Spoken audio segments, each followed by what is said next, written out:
Well, good morning, everyone. It's now 11:30. I'm going to go ahead and kick off our pre-commission. I just wanted to say thank you to our maintenance team for doing an amazing job working overtime to address the massive flooding that we've experienced across the county. Just being so fast and quick to respond, working with our cities and our county. I just really appreciate your team, Jennifer. Thank you for your leadership. And I want to say thank you to our constituents as well for being patient with us, to putting in those concerns through our contact us and alerting us when there was some really massive flooding, as well as our community partners who helped close things down when we needed to. So massive thanks, and I'm just overwhelmingly pleased with how well our infrastructure has handled these events the last few times, which I think goes to show the importance of us thinking upstream, literally and figuratively, about building good infrastructure that lasts. So I guess that's all I have to share for the president's report. Are there any general housekeeping items commissioners would like to bring up at this point? Any questions about today's agenda? Okay. Madam President, I just want to say on the vacation that we're scheduling, it's the public hearing date. Yeah, that's number 3. Is that the one that's out in the? Oh, yeah, it's way down. Yeah, it's just another way. We'll talk about it when we have the vacation. Also, on number 2 on the regular agenda is just that we have lots of property out there. Dave knows this, and let's figure out a way through our policies so that we're not spending the money on appraisals on every single little one, and we can figure out a way of doing this efficiency so that property that's completely unnecessary to be off the tax rolls or on the tax rolls, and we can figure this out, because I think we can do it. Did you have a question about 4? Ken, you have a question about 4? Okay. All right. Well, with that, Director, over to you. Madam President, Commissioners, thank you. Good morning to all of you. How'd you get him in that little box? Anyway,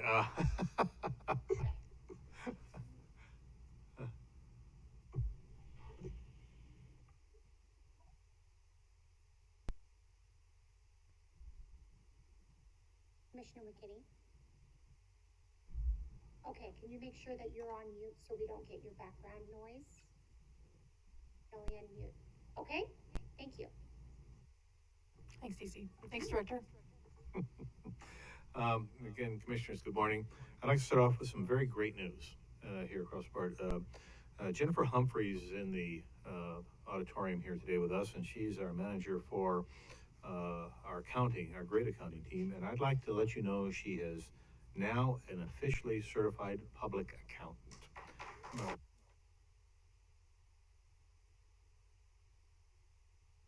So that you know how difficult this really is. The exam is a 4-part exam. The national pass rate is 50%. It takes 300 hours of study and 18 months to pass all sections with a minimum score of 75. I'm glad I didn't have to do that in college.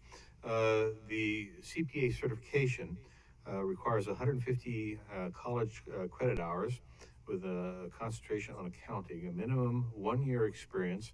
You have to pass all 4 sections of the CPA exam, and you have to pass what I think is most important, an ethics exam across the board. So this is no small feat by any stretch of the imagination. It takes a long time, and we are very proud and thankful that Jen is part of our team going forward. So again, congratulations. Nicely done. So today, Commissioners, we're also supporting Meridian's Public Works celebration later on this afternoon. We'll have several of our vehicles out there, as we always do, to support Meridian.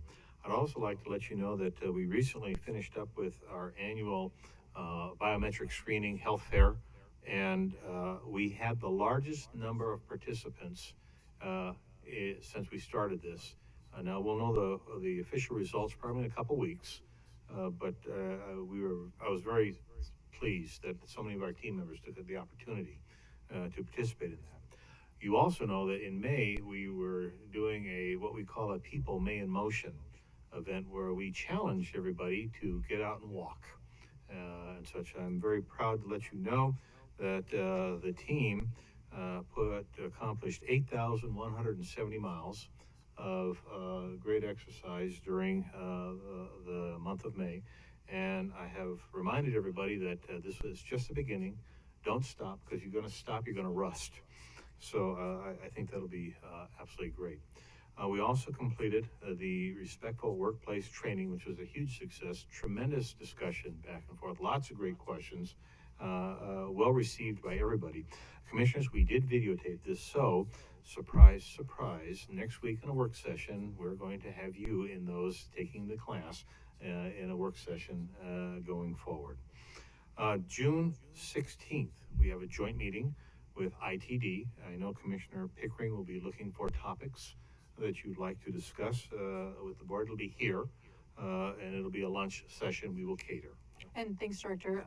Yeah, it's 9 o'clock, and if you do have some agenda items, please get them to me by today. Thank you. For the ITD or right, ITD, 12 o'clock, yeah. Now, on June 22nd, we have a joint meeting with Boise beginning at 9 o'clock. Commissioner Goldthorpe, it'll only go for 6 hours and such. So I do want to let you know, though, it will be here. We're hosting. They're having issues with their auditorium, so they have maintenance in there on the 22nd. So they've asked us if we could host this here. We said we'd be more than happy to.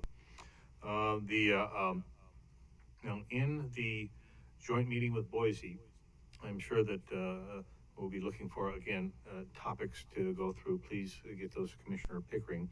One of the ones we're putting forward, of course, is the briefing on our chip seal operations, since the majority of that all of it is in Boise this year round. And I believe, and Bree is still working this, the city might want to discuss ideas on to mitigate parking sidewalk closures during construction, CCDC construction downtown. They had a work session on that yesterday. I understand it went very, very well. And so that might be a topic. And then something that we'd like to have your consideration on. There may be an opportunity, and I say may be an opportunity, to look at the Emerald Bridge in a different fashion going for our project between us, ITD, and Boise. We had a great discussion with ITD on this just a little bit ago, and I am confident that they would be fully supportive and such. So this might be an opportunity downstream to do a lot when it comes down to the Emerald Bridge. June 29th is May in Motion celebration, and you will see an amazing motivational speaker. I'm not going to share, I'm not going to spoil Commuter Rights thunder, but I can't wait to meet this gentleman and such. So you're all invited. I do hope your schedules will allow you to attend. And also on June 29th is the ACHC's annual Family Fun Day at Kleinert Park. You are all invited, of course, and we hope you can attend. Commissioners, in the last year or so, we've had a lot of discussion and comments about our traffic calming policies. And so Ryan and I have taken a very good look at this, and I would like next week to formally come in front of you with a request to do an interim change to our traffic calming policy. Currently, when an individual or neighborhood wants to engage the commission, there are three major steps they have to take. They have to produce information on speed, volume, and cut through. And as you all know, that is a massive undertaking across the board. Well, after great discussions and such, my request to the commission next week will be that we do an interim, you allow me to do an interim modification to when you have a formal policy review on that will eliminate the cut-through criteria, and that if a neighborhood meets one or the other, speed or volume, that is a, is he gone again? Okay. That is a thumbs up as far as I'm concerned, and the Ada County Highway District will pay for the installation of the appropriate mitigation things, be they speed humps, speed bumps, that sort of thing. And so, again, since this is this was not labeled as a action item, I'll be in front of you next week saying I appreciate your nod on that as an interim before we get to the formal policy. But Ryan and I truly believe this will be of great benefit and will cut down or increase effectiveness and efficiency as we move forward. I'd also like to share with you that on July 7th is the formal groundbreaking for ACHD's new traffic center on Franklin. More as we get closer for all of you. And then on July 27th is the Kootenai ribbon cutting ceremony. Our communications team has already been reaching out to all of the key members in the neighborhood that was part of that. And so we will make this a very, very big deal. And then earlier this week, Justin and I had the opportunity to sit down with the District 3 engineer at ITD. We talked about a variety of issues. It was a very positive, in my perspective, meeting. And one of those positive outputs, I believe, was how will we move forward on 43rd Street?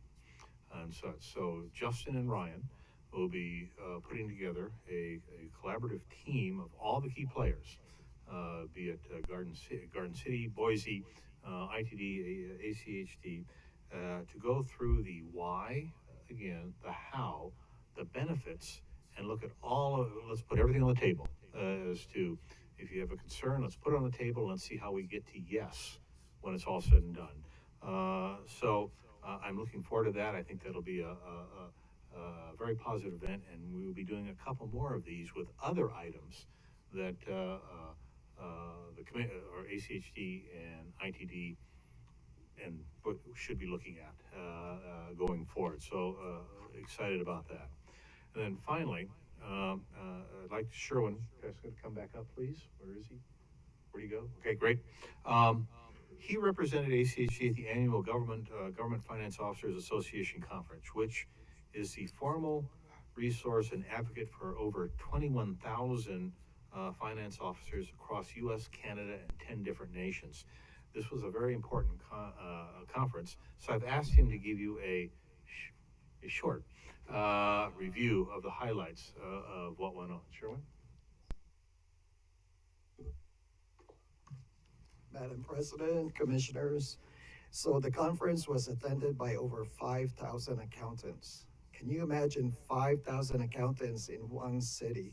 But anyway, it was held in it was held in Portland, Oregon. This organization does a fantastic job in offering a conference where we can share information and learn from each other as to all the different new practices in accounting and financial reporting.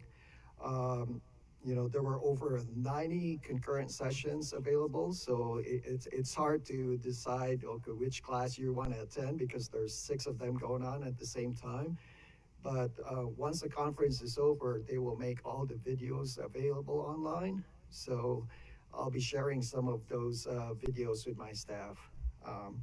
The one thing that's really critical for me in attending this conference is that it offers a lot of continuing professional education credits. Now, Jennifer Humphreys here just became a CPA.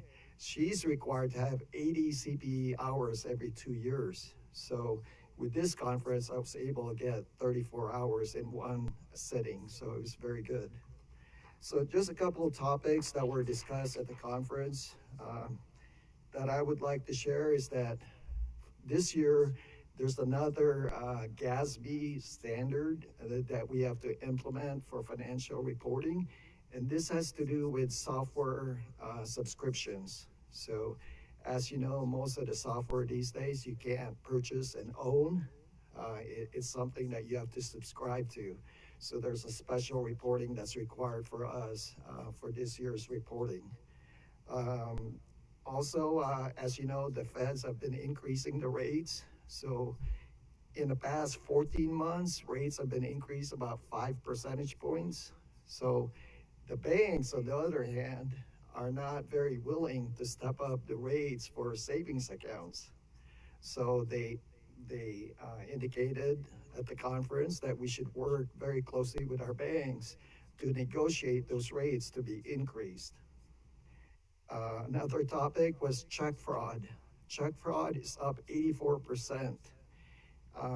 Your ACHD accounting team has been working very hard to minimize the amount of checks that we issue. So for instance, for accounts payable, 57% of our payments are through ACH transactions. And also for payroll, it's 95% of our employees are in direct deposit. So that's our way of reducing the potential for check fraud. Another topic that was discussed quite a bit is cybersecurity. So there are many organizations these days that have been hit with either malware or phishing attacks. So they were providing us some information as to how we can help our organizations to minimize the amount of cybersecurity attacks. So, and in addition to that, cybersecurity insurance has gone, it's been very expensive to obtain. So you have a lot of government agencies that would now like to incur cybersecurity insurance, but they're finding it very difficult to obtain because of the costs. So those were just a few of the topics that were discussed. There were so much more discussed, and I don't have 30 minutes to share with you. So does anybody have any questions for me? Thank you, Sherwin. Commissioners, any questions? Thank you. Thank you. Thanks, Director. Madam President, Commissioners, that completes my director's report unless you have any questions. Thank you, Director. Any questions? Thank you for your updates. All right, we'll be at ease until noon. Thank you.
Okay, it's now 12 o'clock. Welcome, everyone. Thanks for joining us.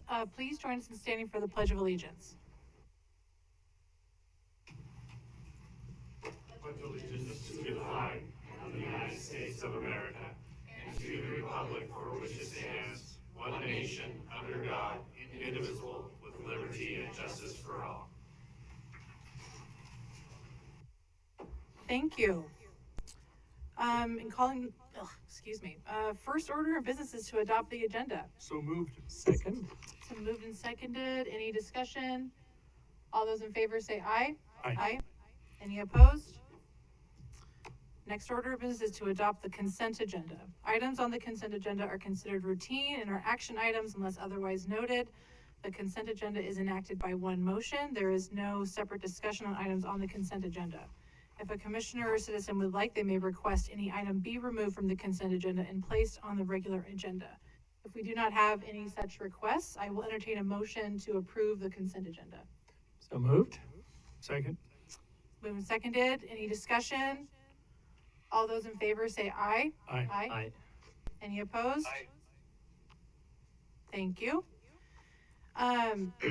All right, moving into the regular agenda. Before we do that, I just want to mention we have Commissioner McKinney on the line. He's on a phone next to his microphone. So if you hear anything, that's coming through there. So just be patient with us because he's out of the country and his phone might drop here and there. So we'll work to try and keep him plugged in. All right. Our first item of business on the regular agenda is Ordinance 250. It's the access management policy. It's a request for adoption, and we have a public hearing. So I'm going to go ahead and open the public hearing, and Ryan Head will be starting us off with the presentation. Thank you, Ryan. Yes, thank you, President Pickering Commission. Right, for the record, Ryan Head, Deputy Director of Development and Technical Services, here today to present Ordinance 250, which incorporates commission-directed modifications to our access management policy, which is ultimately a development policy. As an ordinance, Ryan, I hate to interrupt you, but Ken, we're not seeing it online. Do you mind resharing?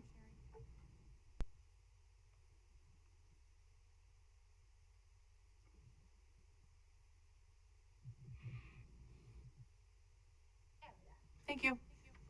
and just as a reminder to the commission, as an ordinance, it does require 4 members of the commission to be in support.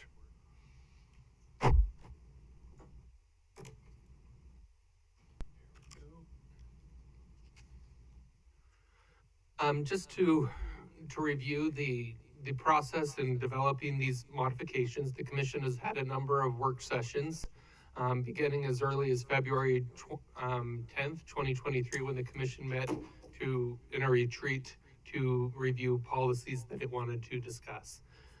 Since that date, the commission has had a number of direct conversations regarding access management. And then draft policies have been reviewed on 2 separate dates, which is all what's incorporated into today's proposed amendment. Additionally, I wanted to highlight one of the items within the proposed policy modifications is the adoption of the Public Right-of-Way Accessibility Guidelines, or PROAG, which is a federal guidance document that has been in the works for a number of years. It is not yet rule. It is in the rulemaking process and has been in that process since about 2011. However, with ACHD's adoption of its ADA transition plan in April 2019, the commission incorporated PROAG as the practice which ACHD would follow. And since that time, ACHD staff has been incorporating that to the best of our abilities within standard practice. Just to go over some of the proposal highlights, again, it incorporates what the commission has directed be included. So that is what is before you. It provides in a number of places flexibility for staff to work, to open up some of the conversation in terms of where access will be required or where it would not be allowed. And primarily in consultation with our land use agencies, recognizing that their visions and purposes may be different and why we would want to work more closely in those areas. Additionally, it recognizes that the impact of access management on all modes of transportation and incorporates that language. And part of the way in which it does that is it incorporates the master street map, the bike master plan, and the neighborhood plans in defining the use of the roadways and the intended use of those roadways. These plans were not previously adopted and incorporated in that way. One of the things that the proposal does is it clarifies that mobility arterials is defined in the master street map, and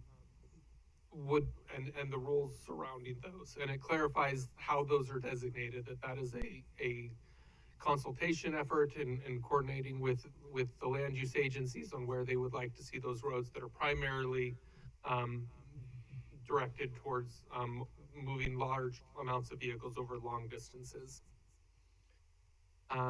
It does provide additional coordination with land use agencies at planned activity centers, again, providing for additional access points or in areas where the land use agencies would like to see those allowed. Additionally, it does provide the cities the opportunity to bring forward a plan to ACHD for adoption, which provides alternate access management strategies for a given area. Really opening up the opportunity for that coordination to be formalized. Some other key highlights that were included that aren't necessarily access management related, but were desired as we worked with the commission through this process. The first, again, is that adoption of PROAG as the guiding document for ADA with regards to development activities.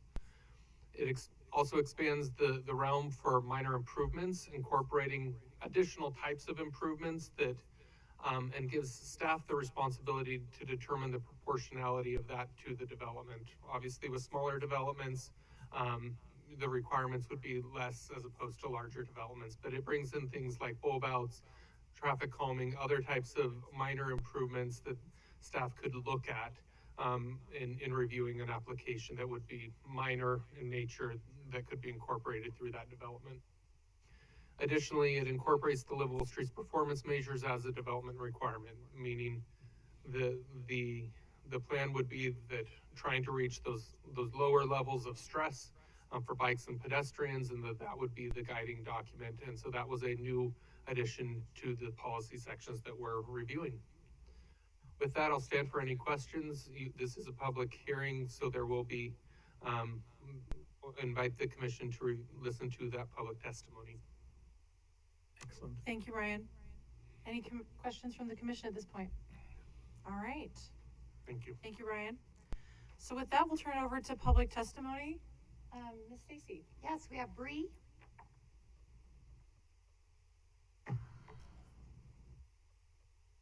Welcome, welcome. Thank you. Madam President, Commissioners, Bree Brush, City of Boise, Mayor's Office. Our address is 150 North Capitol Boulevard.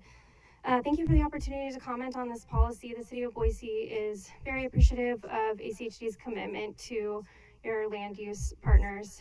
In particular, some of the new language in section 7202.2 and 3 referencing the prioritization of land use patterns and plans in transportation planning specifically. But consistent with our previous comments on this policy, I'd encourage greater specificity in a couple of the sections. One would be 7202.3 for the use of non-traversable medians. Analysis may often show medians as safer, but broad implementation without a standard of progression for how they're applied doesn't reflect how they work on different types of arterials. As an example, medians on Maple Grove south of Victory would function very different than medians on Park Center.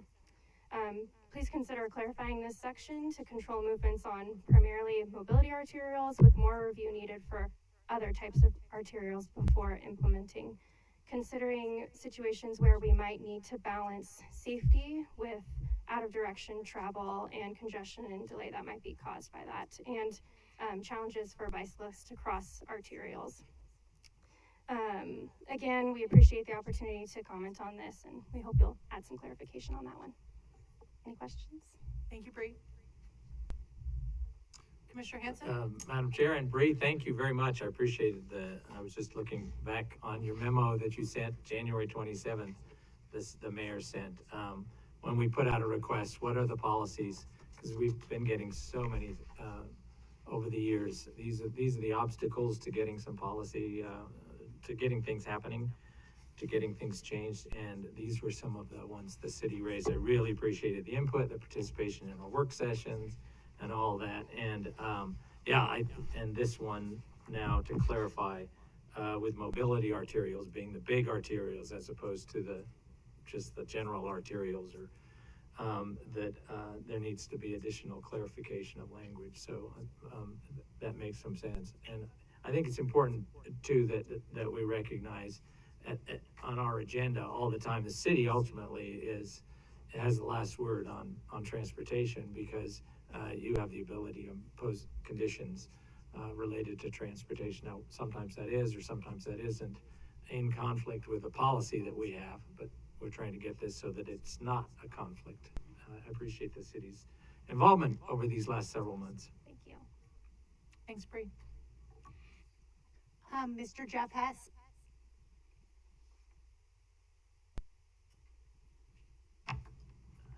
Welcome. Please state your name and address for the record. My name is Jeff Hess. My address is 855 Broad Street, Suite 300, Boise, Idaho. I am a member of the ACHD Developers Committee, and I rise in opposition to the adoption of this access management plan for a number of reasons. As a member of the development community, which is very large and diverse and significant component of Ada County, as a community, I view this community over the last century and a half as being the genesis to significant impacts of growth in the Treasure Valley, particularly from 150 years ago when we came up with development plans up to the point in time, the technology, who builds those? We develop industrial, residential, multifamily, and retail developments around that we pay for the roads to get to those. I mean, the government paid for the roads on the section lines, and we've developed those since.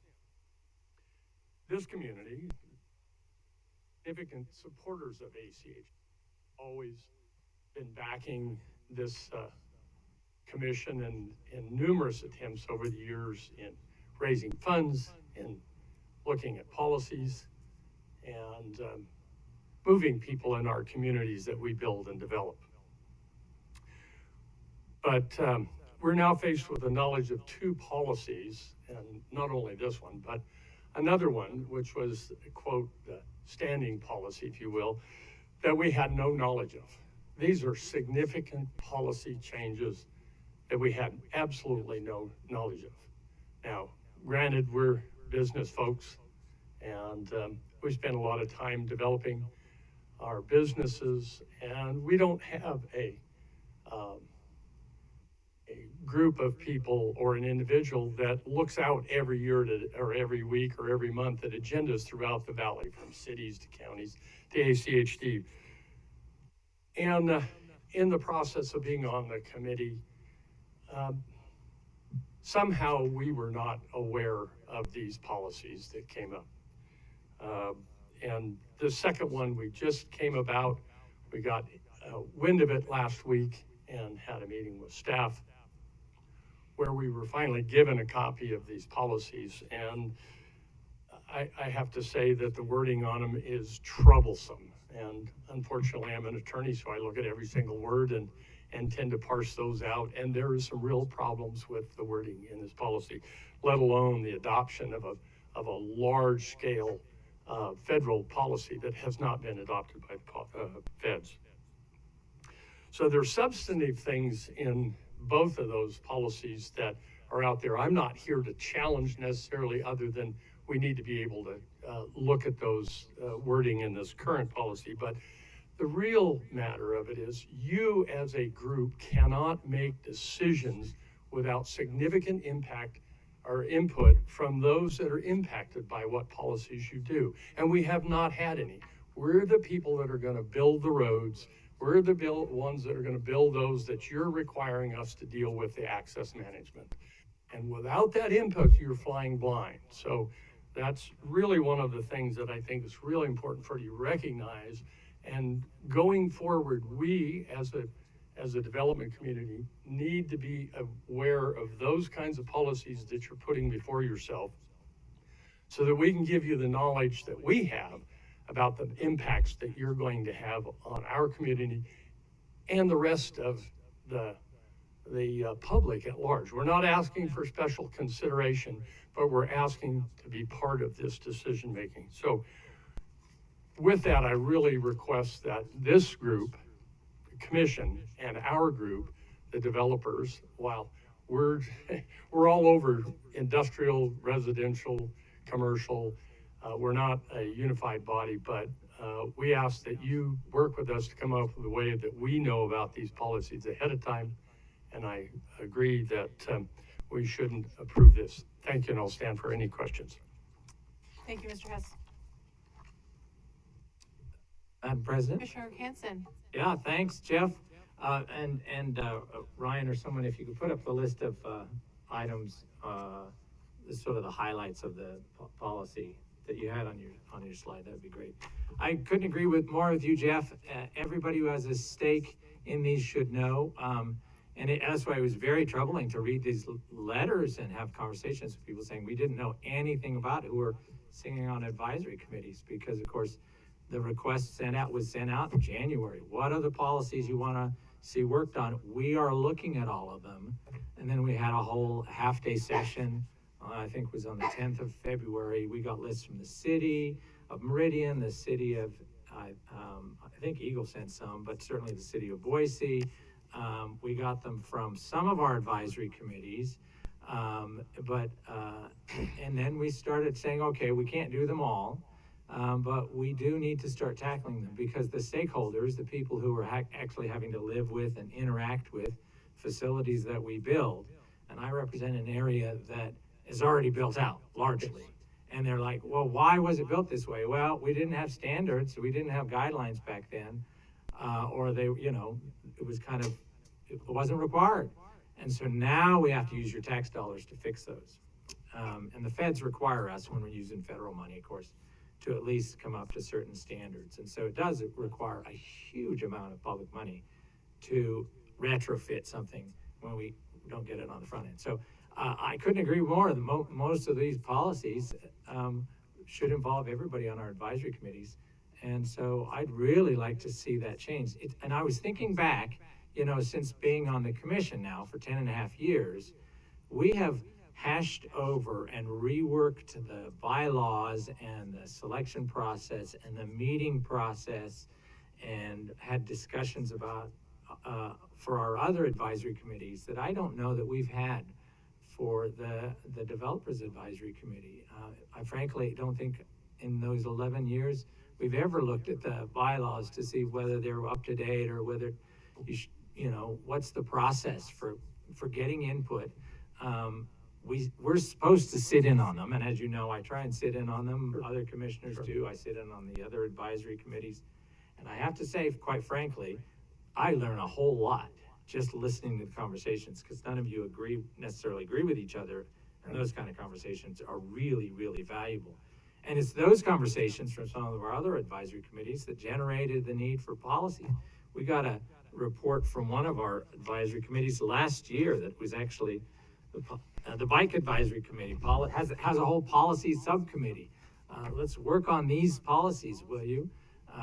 And of course, now we know 4 years ago we adopted the livable streets performance measures and the ADA transition plan, which contemplates changes. And those advisory folks and many others have said, so when are you going to make them fit with what you are doing? And I appreciate that staff is trying to do that. saying we'll still try and work with these things that you've adopted in 2019, but the policies are sending us this direction, so we'll try and make this work out. And so that's one of the reasons where we said, let's just start fixing this. And so I totally agree with you. The process needs to change to make sure you guys are fully involved from the get-go when we're having conversations, and how you're staffed and how you meet and how you get information, how you feel invited to share information. And of course, we're the policy makers. Policy begins and ends with the policymakers and all of the stakeholders who are impacted by it. So I really appreciate you raising that.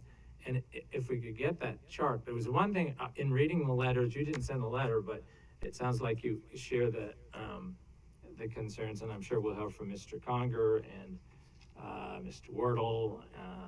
Adam Capel sent a letter that the biggest headache is the reference to the ADA access in the right-of-way, which is called PROWAG guidelines, which we've already referenced. As Ryan says, we already try and use that.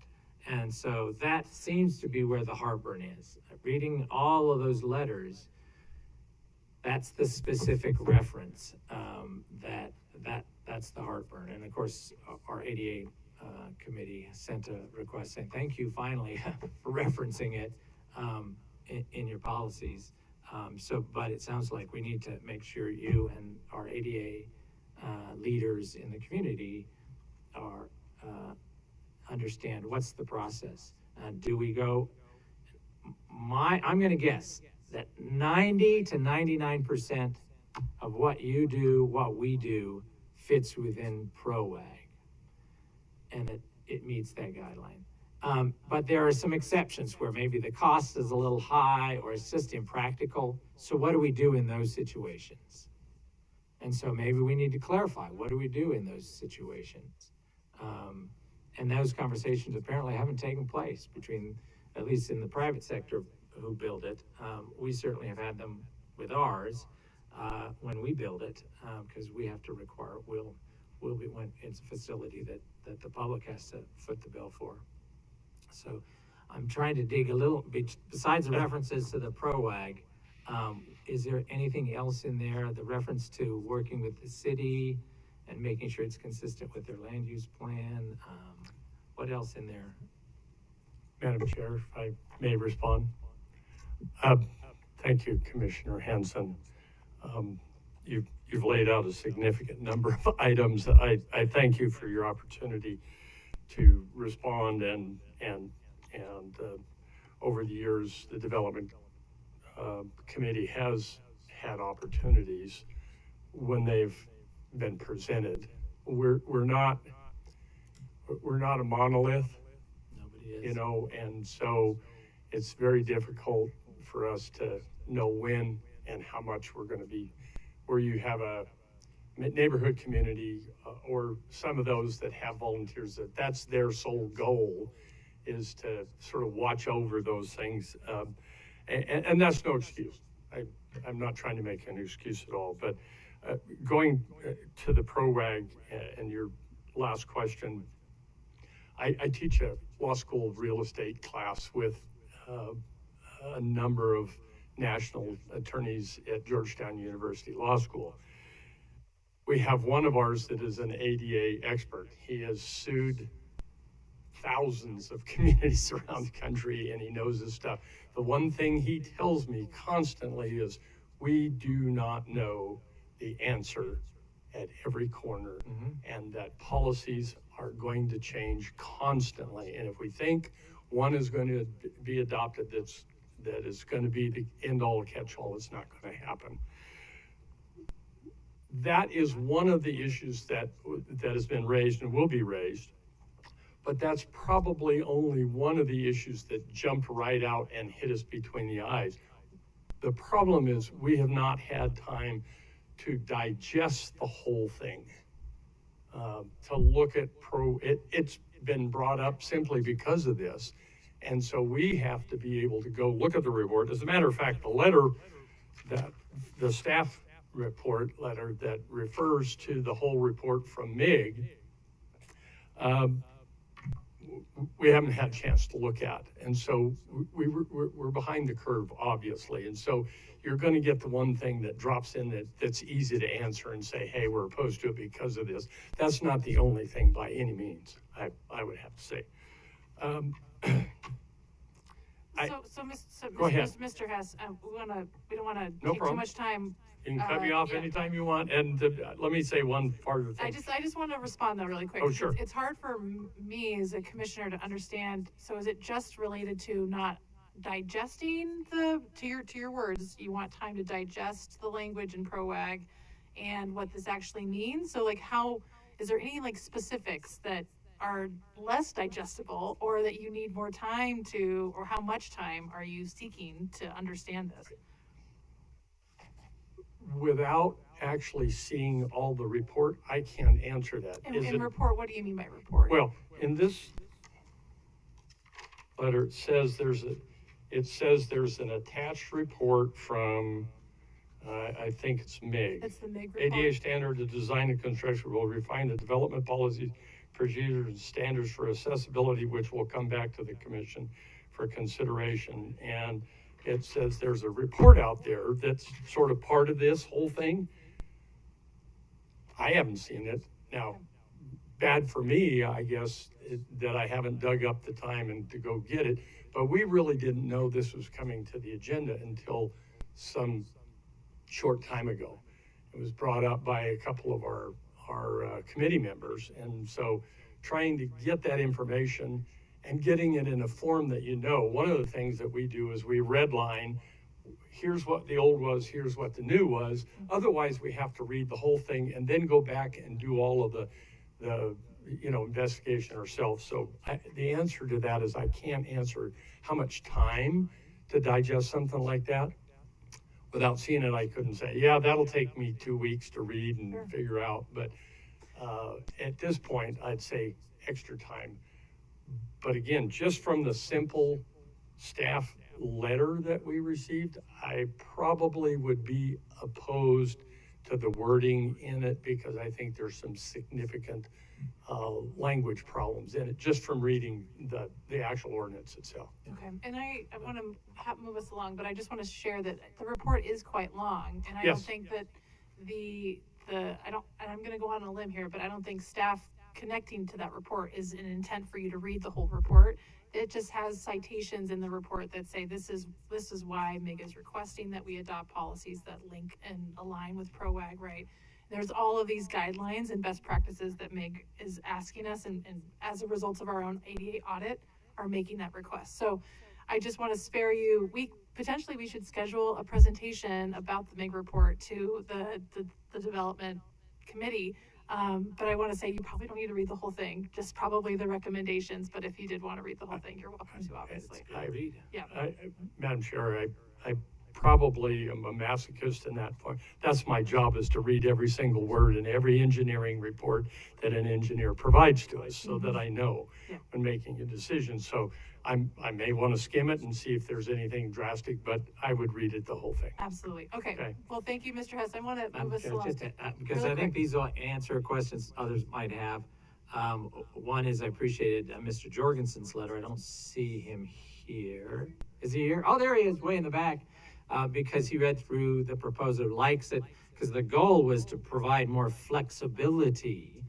That's right. Too much rigidity in some of the language. And in addition to what I would say constituent pressure we were getting after we adopted the ADA transition plan 4 years ago was, when are you going to do this? When are you going to do this? When are you going to do this? And so it's like, that's one of them. The other was, as the city had pointed out in their comments, when we were saying, well, you have to take access off of a road that is a lesser typology, regardless of what seems to be happening in that area. And the city wants you to take it off of a larger typology. We had that issue raised in 3 specific cases that actually came to the commission. And the question in my mind was, how many does that represent? 1%, 5% of those that never make it to the commission? And so that's an inappropriate application of a policy that's too rigid. And so adding this flexibility, my guess is you will like, when you have the time to digest, you will like all of it and perhaps want some clarity as to how does ACHD apply the national ADA public right-of-way accessibility guidelines, also called PROAG. How do we apply them? And when there's a tension point, how do we address that? If you'll see in this proposal with regard to the performance measures, there's language that says a waiver of this policy may be provided by development services managers based on site-specific and topographical considerations. And this is also another policy, the livable, or that we adopted a number of years ago, the livable streets design measures. And so similar language might be valuable with respect to the application of PROAG.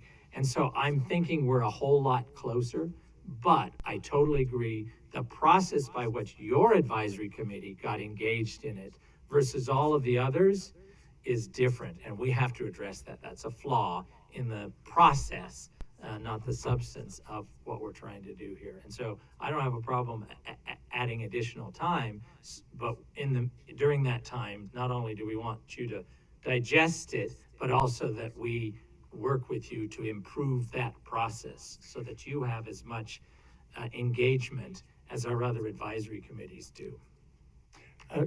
Madam Chair, Commissioner Hanson, I appreciate your comment was just right on of what I've been saying is the substance is really not the issue. That time to absorb the substance and as you can see the letter, you never know, you may come out with a really positive support. We've always been supportive of commission policies over the years. You'll find us a great partner in moving traffic along, no pun intended. Well, yeah, it was. But that's really the main thing is the procedure as opposed to the substance. And I thank you, commissioners, for your time. Thank you, Mr. Hess. You're welcome. Okay. Next, we have Lauren Baller. Commissioners, it's Lauren Bailey. My address is 4824 West Fairview Avenue, Boise, Idaho. I want to just start by saying I want to second everything Mr. Hess just said.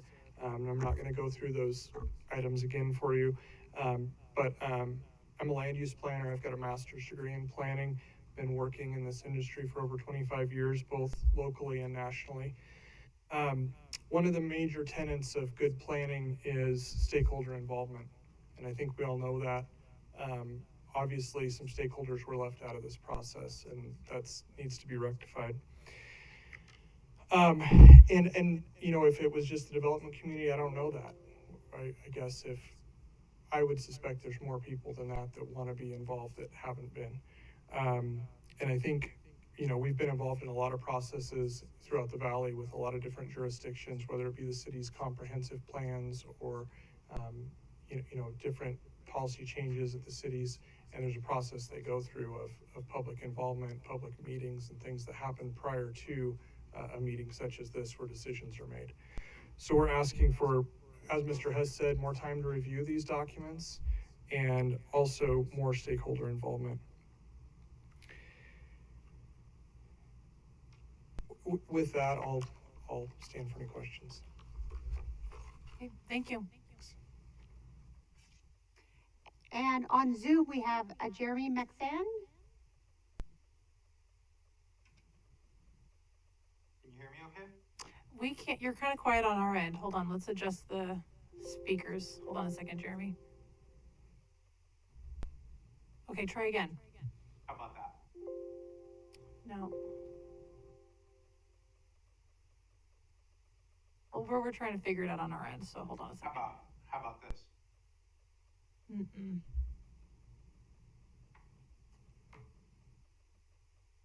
Can you try? How about that? A little too much juice. Okay. Jeremy, can you try again? Sure. It's a little bit better. We'll go with that. Okay. Madam Chair, members of the commission, my name is Jeremy Maxon. I live at 5861 East Playwright Street, Boise, Idaho, 83716. I'm the executive director of the Living Independence Network Corporation. We're a regional center for independent living, and we empower Idahoans with disabilities to live as independently as we like in the community. Also a board member with the Idaho Access Project, which focuses on improving accessibility in our neighborhoods around the state. And I'm on the ADA Advisory Committee with ACHD. I'll first say that as a chair of the ADA Advisory Committee, I do strongly support ACHD, ensuring that every one of the advisory committees has the opportunity to comment on plans and proposals, and that we've got a really robust way to engage those stakeholders and ensure that we get good feedback. And if that means postponing this process in some way or another, I don't oppose that. When it comes to the access management policy, I want to say that I fully support the inclusion of ProWAG in the policy. ProWAG has been a guideline that ACHD as well as the Idaho Transportation Department has followed for a number of years, and it has set the county up and us as taxpayers to be in a really good position when the federal government finally approves, when Congress formally approves ProWAG. As a person who uses a wheelchair and has for about, I think, maybe 35 years at this point, I will say that I am a direct beneficiary of ProWAG. As somebody who uses sidewalks and crossings and push buttons and all of those things in a wheelchair, our public rights-of-way are far safer, far more accessible to people with disabilities using ProWAG guidelines than they otherwise would be. So I think it's really important to make sure that we include those in that access master plan. I think that public rights-of-way that are safe and accessible mean that more people are more free, and that more people are more independent, and those are values that we hold to in the state of Idaho, and I think that we should realize those values in this policy. And I want to just finally say that I appreciate the leadership that ACHD has shown the commission and the staff in implementing ProWAG, even though it has not been formally adopted by Congress. And I think that it has been wise, both from a safety and access point of view, but from a taxpayer and tax stewardship point of view, to have already begun implementing those guidelines with projects as we wait for the federal government to do its thing. So that's all I have to say. Really appreciate seeing ProWAG in there and appreciate the leadership and support of the commission for including those guidelines in the policy. And I'll stand or sit for questions. Thanks, Jeremy. Commissioner Hanson. Madam President, Jeremy, thanks, and I'm sure you will be volunteering to working with the other advisory committee members as we dig deeper into the best language for referencing ProWAG. I know you have that expertise and have shared it with the commission quite a number of times. Absolutely. Anything we could do to help, we'll do it. And I have a question about that. Since you've been studying the process, watching the federal process, and you put the nail on the head. If the feds are going to be requiring this, and of course, a significant chunk of the resources we get is from federal gas tax money that comes pay for infrastructure, and they impose those requirements. The development of ProWAG over all these years has included a lot of participation by development community on the national level, I am assuming. Is that true? You know, I probably have not been watching it from the development community so much, but all I can say is that if you look at public facilities that don't have ProWAG or use ProWAG, and then those that are built with those guidelines, they're substantially more accessible and usable by folks with disabilities like myself. Yeah. So good. So good. I look forward to a process that gets deeper into how best to reference something that is going to become a requirement, so that we don't have to have a lot of facilities that, well, technically, we weren't required to build them that way. In order to get them up to speed, we'd have to retrofit them and spend tax dollars to do that. So, and then to figure out where the cost is justified and where the cost may not be justified, or there's reasonable alternatives. And I know that's the whole thing with the ADA, is just have to look at it from context to context. And a lot of times there's reasonable alternatives, especially when the ADA committee and the ADA leaders come in and say, yeah, we understand and we support these alternatives. And so this waiver. And then as it were, addresses it. So I think that kind of language would be really helpful in as we work to figure out, because it's not going to be just this section of the policies. It's throughout. The expectation when the commission adopted the ADA transition plan in 2019 was that we would do this throughout our policies. Okay. Thank you, Jeremy. So that is all. I only had the one sign-up sheet. Was there any other audience? Welcome, Mr. Wardle. Come on up. Commissioners, good afternoon. For the record, my name is John Wardle. My address is 2929 West Navigator, Meridian, Idaho, 83642. I did send in a letter, really as to address Commissioner Hanson right off, it's the process. When we looked at, when we were made aware of this, we were given a clean document.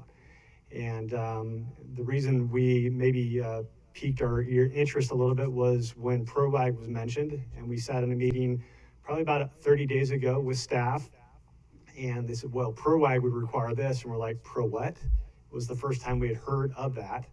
I think the thing that we are really interested or want to see is a side-by-side comparison. ACHD has a set of technical standards and policies. What does implementation of PROWAG mean? How do those policies change? Because we're really at the end of the road. We're the ones that are out there building these projects, just as ACHD is, but we are in it every single day. And it is disconcerting that we are told kind of last minute that, oh, there's a change. And yeah, there may be flexibility, but the way that we interpret PROWAG is this, and that flexibility has really gone away. So what we're asking for is really a side-by-side comparison. Give us a red line. Show us the specifications. How are these things changing? I did receive a copy of the MIG report, 68 pages. I did read through it, and my antennas peaked up a little bit when I see in there, well, this will be a $600 change, and this will be a $1,000 change. Oh, by the way, this will be a $100,000 change. But there's no comparison of what we're talking about. So like, well, in this instance, we're just asking for an opportunity to review what these changes are. Because I think if you just adopt by statement that we're going to follow PROWAG, which is not required at this point in time, there's no federal dollars at risk. I just want to be clear, we are supportive of ACHD and your ADA transition plan. There's no argument. Anybody who said otherwise is just not a good human being. But we do want the opportunity to look at how this impacts how we develop and what this really means on a case-by-case basis. Finally, we spend a lot of time working with other agencies. I will give you the most recent one. The City of Meridian sent out a note to a stakeholder group, which was very diverse, community members, developers, architects, engineers, saying, here are some things that we are considering changing in our policy and their code. We want to have a stakeholder group to review these. Well, here's a red line of what they are. Let's meet, talk about it, and then we're going to send this to the commission. I can tell you that that stakeholder group doesn't agree with everything, but there's at least an opportunity to see what the changes are. Our group didn't get this opportunity. The development community that builds these things day in, day out has not had a chance to review this, and we just want that chance. Commissioner Hanson, we may agree with 90%. We may agree with 50%. Don't know. Haven't had a chance to look at it. Madam President and John, I really appreciate your letter, and it clarified what you wanted to get at. And the thing I appreciate about this agency is that we have standing stakeholder groups, because there's so many things that happen constantly. We get TELUS requests, we get community requests all the time, and we have these great advisory groups that our staff goes to them, and they set their own agendas, so they raise issues and have those discussions. And like I said, it's a tremendous value to listen into those discussions of people who don't agree with each other, but they sort of get at the nub. Okay, this is where we can agree, and this is where we can move forward. So the fact that one of our stakeholder advisory groups wasn't as engaged, and it sounds like hardly engaged, the way the others were, is a problem we need to address. And so I totally agree with you on that score. And I appreciated your letter too, because it's like, why did you change the definition of highway? And actually, we didn't plan on it, but our legal counsel said, the term highway is used in the statute, but actually it's referred to roads and streets. So let's be clear that wherever you're using those terms, this is what we're talking about. And then right of way is a separate concept. And then making it clear when and how the city, because we say this every week when we meet, the city ultimately has the final authority on impacts to land use. And so they need to be always considered as a stakeholder on discussions about, in this case, access. If I can just make one more comment, Commissioner Hanson, thank you. I guess I don't want to micromanage the process of adopting policy, but we deal with the micro nature of policy once it is implemented. If the commission would lay out maybe a scorecard of what you plan to do over the next period of time, 6 months, 12 months, of the have to do and the maybe we want to do, and just get those in process. There's going to be some policies that need to get changed because it has a direct implication to life safety and or funding. There are other things that probably should be looking at the whole picture instead of a piecemeal approach to adopting or modifying the policy. Some of these things cross over multiple sections, and it would be good to look at them as a whole on a consistent basis. Yeah. I think that'd be helpful to you instead of every month coming back with a new policy change and perhaps the same group showing up saying, well, we didn't get a chance to look at it. Madam Chair, and John, I appreciate that's very good. First thing I'd ask staff to do is provide a list of the policy requests we got for our staff retreat from the cities and the advisory committees. And then I brought in a bunch related to our own governance under 1000, because I read through all of those and thought some parts of it desperately need to be updated. And so if you have that as a starting point, and then we also still need to make sure that advisory committee, developers advisory committee, is brought into the loop. But you'll see, and we're not just sort of picking things out of thin air. We're just going through this list that we were provided from the cities and our stakeholders, and trying to work through them. And as you know, the strongest voices we have heard is when and how are you going to implement the ADA transition plan and the Livable Streets Performance Measures plan, which you've adopted years ago. So we owe it to them to say this is how we're going to be incorporating them. Thank you. Thanks. And actually, developers brought the initial access concerns about, okay, why are you requiring us to access off of a lesser street, a local street, when there's a larger street, a higher typology, which would have made more sense. And we were saying, well, our policies are directing us to do that. And so it was actually developers who brought that aspect that is being addressed in these changes as well. Thank you. Thank you. Mr. Conger? Thank you. I think I snuck my name on that second page. Jim Conger, 4824 West Fairview Avenue in Boise. Basically, I'm here to speak in opposition of PROAG more than anything. I will add my sentiments to John Wardle's closing documents on the policy changes, and kind of cherry picking through it seems to be very difficult for us to follow, and I think has definitely probably a negative impact with dominoing through other sections. So we definitely would add on to John's comments of a more holistic approach and understanding. And I guess I didn't know of this. Mr. Hansen was educating me of this wish list from a lot of people in January. We're not big fans of policy changing because typically it's kind of like taxes, they just go in the wrong direction. So we didn't give any in January because we're not the biggest fans of continued policy changes. So I guess we'd love to be part of that process in January of who and what policies, who wants to change policies and what have you. But on PROAG, again, John couldn't have said it better. We're big fans of ADA and big fans of the best possible accessibility for all folks. So there's no discussion or debate with that. And to put it in that light would be wrong. The previous speakers, Jeff in particular, and John said it as well, we build a lot of streets in this valley. That's not even why I'm up here. They already hit that. The taxpayers are going to be burdened with all your retrofits. And again, Mr. Hansen and I probably fundamentally would disagree on PROAG. You go today and retrofit.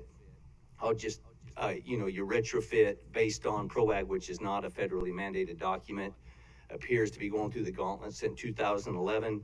We can even track a previous document that isn't called PROAG that appeared to be starting from 2004. So we don't believe the document, if it becomes federally mandated, will be the same document in totality as what you're going to try to adopt today. So we think you're going to go spend taxpayer dollars on PROAG today.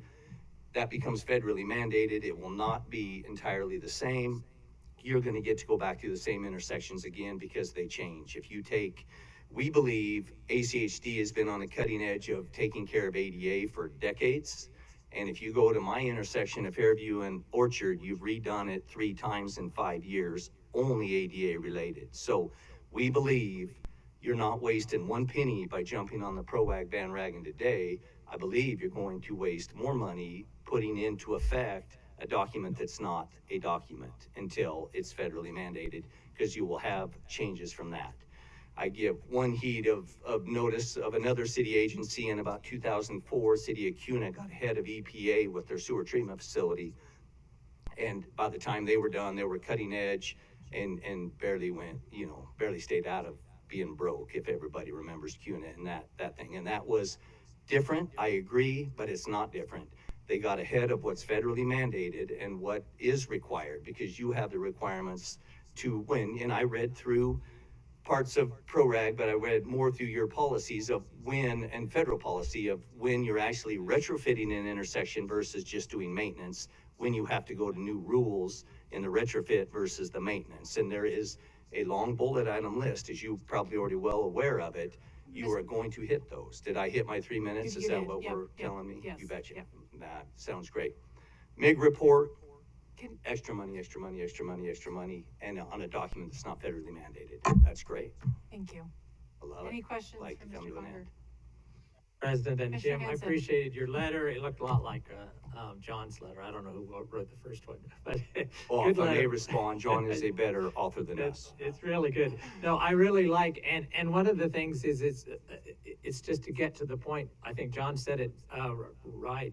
They're very specific locations, and my guess, based on talking with staff over these last 10 years, is that probably 90% of it, you say you have absolutely no problem with what the anticipated PROAG requirement would be. No problem at all. So the question is, how do we deal with those where maybe it's 10%, maybe it's 6%, where it's going to be a little too complicated, the geography or the cost? How do we then deal with that? Where do we put the flexibility? And I agree, there should be some process there so that we can address it, instead of just saying, well, let's just not reference PROAG at all in our policies, which I would disagree with. We should reference a national standard that ultimately will be obligated to apply. Madam President, there was a question in there. I think there was a question in there. Real quick question. No, his was a question. Mine's just a response. Okay, response then. So yes, and just getting back on closing that, we were lucky enough to have, unrelated to PROAG, less than 30 days ago, we asked to have an ADA meeting with your staff to talk ped ramps and things on local streets. And there was one individual that had mentioned PROAG in that, and I don't know if you've studied this section in PROAG called barriers. I would love your input on barriers, because I've read it twice and can't get there. But now we're understanding if certain ped ramps are omitted, then now we've got to put barriers up behind curb because now we're stopping. It's no longer about the ADA person. We're now stopping traffic. So I think that 10% that we might not like might be a big deal. We might agree to 90%. We need to agree to 100. Okay, thank you. Thank you. Is there anybody else? Yes, Mr. Burgess?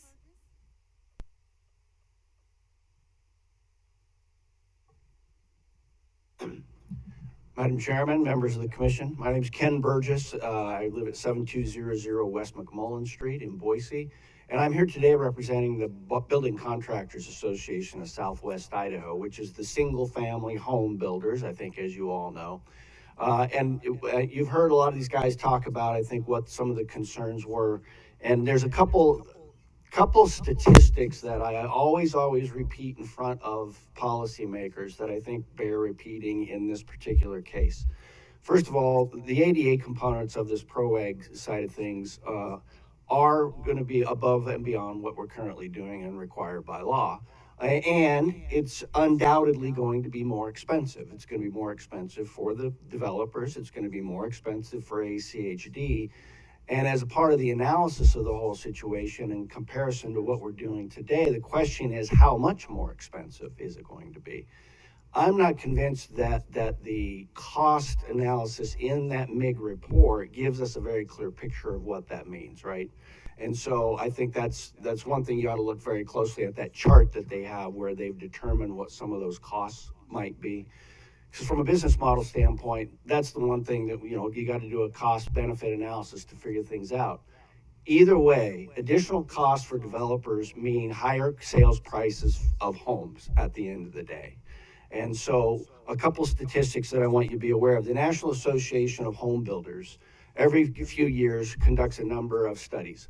One of those studies is what they call the cost of regulation. And the last time that was done, they do it every 5 years, was in 2021. Today, that study showed that the 25% of the sales price of a home is due to meeting government regulations at all levels, right? So that's everything from getting your building permit, to meeting ADA requirements, to meeting OSHA requirements on your workplace, whatever the case might be. So 25% of the sales price of a single family home are due to government regulations. So we're a little sensitive to making sure, when we evaluate all these potential regulations, what that means for that in the long run. By the way, that figure is 40% for a multifamily development, FYI. Secondly, the other thing that the National Association of Home Builders does every year is they produce what they call the priced out study. And this is a study that basically shows at what price level of a home are people priced out of the market because they can't qualify for the mortgage. So in Idaho, the Idaho specific numbers are that for every $1,000 increase in the sales price of a home, 954 Idahoans are priced out of the market. So in other words, and the way they do that is they look at the median sales price in different MSAs and determine what the median price is, and then the income requirement that's required to qualify for the mortgage for that loan. In the Boise MSA, the latest numbers on that are that for every $1,000 increase, 526 people are priced out of the market. And so I just wanted to get that on the record, because as we evaluate all these potential costs and the downstream impact for affordability, that's an important element that we always look at, and we hope you will too. Thank you. So, Madam Chair and Commissioner Hanson. Ken, I just want to, that's a valuable component. And also in the community, we have a tremendous number of people with disabilities. And if you look at economically what homes and neighborhoods they can live in, it's very limited. And the whole premise is that it's a human rights notion that well, sorry, you have to live in a dangerous neighborhood, an inaccessible neighborhood, because while we recognize we can catch these early, but there's a lot of homes that you can't live in anymore, and so you're not part of the community, and that's what we balance. And I think that's the whole policy making behind why on a bipartisan vote, President Bush advocated the passage of the ADA 33 years ago, half a century ago. And now we're just down to the details of what does this look like on a street corner? What does this look like on a slope? What does it look like on a driveway? That's where we're getting at. And I think we can, the experts that we have both in the private and public sector can figure out how to do that so that it's not like, oh, we should throw out all of the references to making it safe for you or I when we're at that point where we need to live in an area. We don't have the money. Live in an area that is accessible to parks and schools and stores and other places. There's a counterbalance. Agreed. Is weighed by And policy. Commissioner and Representative Hansen, I do agree that in the end, we may agree with 90% of it. It's really being able to have that moment to do that analysis and figure it all out and let right was really the biggest issue. Thank you. Thank you. That is, again, all that I had signed up. Again, is there any other, Jorgensen?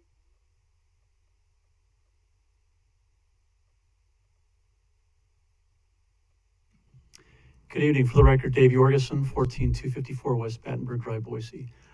There's been a lot of good testimony. I will not repeat any of it. Out of respect for everybody's time. I actually agree with all the comments we've made. I appreciate Jeremy's brief from the city of Boise. I've talked to other cities as well about this process and how to implement them. I'm a big fan of the livable streets performance standards as mentioned by Commissioner Hansen, and ADA accessibility standards. I agree with them. I also recognize the conflicts that by fully adopting PROAG will create some problems, which is why we're all here. We're the implementers. I do some development in town. I've done some development over the last 25 years in this valley. I mostly do consulting now. I'm an implementer. I help implement your policies to make development happen. And so that's the concern, is how do we get that over that 10% that Commissioner Hansen's referring to. So my ask, and I think the development community's ask, is to just push up a little bit of a pause and revisit as a community. We can work with the ADA folks, whatever it might be, to find some solutions there. I have sat on the State Building Code Board, and it's not uncommon to write exceptions to code to make sure it works for Idaho. And that'd be my ask tonight, this afternoon. Stand for any questions. Thank you, Mr. Jorgensen. Commissioner Hansen. Madam President, Dave, thanks. I really appreciated your letter. I thought it was very thoughtful. You recognize that the language in this proposed policy change, you agree with most of it. You know, you reference good changes related to access management benefits, livable street design measures, avoiding conflicts at access, and that's the whole purpose. It was to add flexibility. But your point about, you know, how is this going to implement with respect to PROAG, and your reference to the affordability of housing, I think is important. So I appreciate your comments. It was very thoughtful, and I look forward to you participating in the next few weeks. Thank you. I hope I have that opportunity. Appreciate the opportunity to be here today. Thank you. Is there anyone else that would like to testify? Okay. All right, I'm going to go ahead and close the public hearing. Commissioners, I'm going to turn it over to you for discussion. Commissioner Goldthorpe. Sure, I'll begin this. I appreciate all the testimony that's been given. I appreciate all the emails. I appreciate all the phone calls. There's been several. I do want to address this mostly from a philosophical standpoint. As pretty much all of you who have known me during my period of time that I've been on the commission understand that I'm not a big fan of government bureaucracy or expanding the role of government. You probably also understand that if you've had, that I appreciate the use of the word may in policies and ordinances that we codify instead of the word shall. As we have discussed this for the periods of time that we have, I have always requested that that we use the word may. I'm very much aware of the fact that we are utilizing much of what PROAG requires in the review process that we already do here at ACHD. No one has ever brought to my attention any objections from the development community or builders with regards to what we have discussed with them on their projects, which is a wonderful thing. All this without having to change or codify our access management policy or the ordinance. And again, I think that's great. I agree with Mr. Hess and what he said. I wish that all of the development community would take the time to do as he will as an attorney to digest this whole thing, because as has been brought up many times today, you live with it every day. We don't. The MIG report we adopted, and we adopted utilizing PROAG with regards to all of our ADA decision-making, and that's a wonderful thing in my opinion. We didn't have to do that through the ordinance process, again, which I applaud. And again, as several of you have said today, you have no problem protecting the vulnerable in our population, and that is a wonderful thing. I happen to be the commission liaison to the ADA committee, so I enjoy hearing that. Ken Burgess brought up the affordability issue, and I would hate to do anything that would substantially make it more difficult for this area to become more affordable by using a word shall instead of the word may. And so, after listening to me, you probably will understand that I'm not supportive of this ordinance. Thank you very much. Commissioners, any other comments? Commissioner Gold? Thank you, Madam President. Firstly, I agree with Commissioner Hansen's comments about the process. I know that staff that folks in the Development Advisory Group have referenced in their emails to us have been involved in this policy process from the beginning. So I guess I'm not really clear on how that engagement looked, and definitely agree that that's worth clarifying so that we can be sure that everybody's getting involved in a timely way and getting the ability to review and input. As I understand PROAG, it is a best practices situation, and already exists throughout our policy and is something that we use. And so this policy change really kind of brings those pieces that exist under this umbrella together and clarifies it. So to me, I really feel strongly about making our streets as safe and accessible as possible. I think that, you know, we have people in the disability community who live in our community who use our streets and who use these spaces as well. And I think that it definitely is a civil and human rights issue, and that we need to support those goals. So. Thanks, Commissioner Gold. I should let you have the last word, because I probably shouldn't, because you'll just talk us all into oblivion.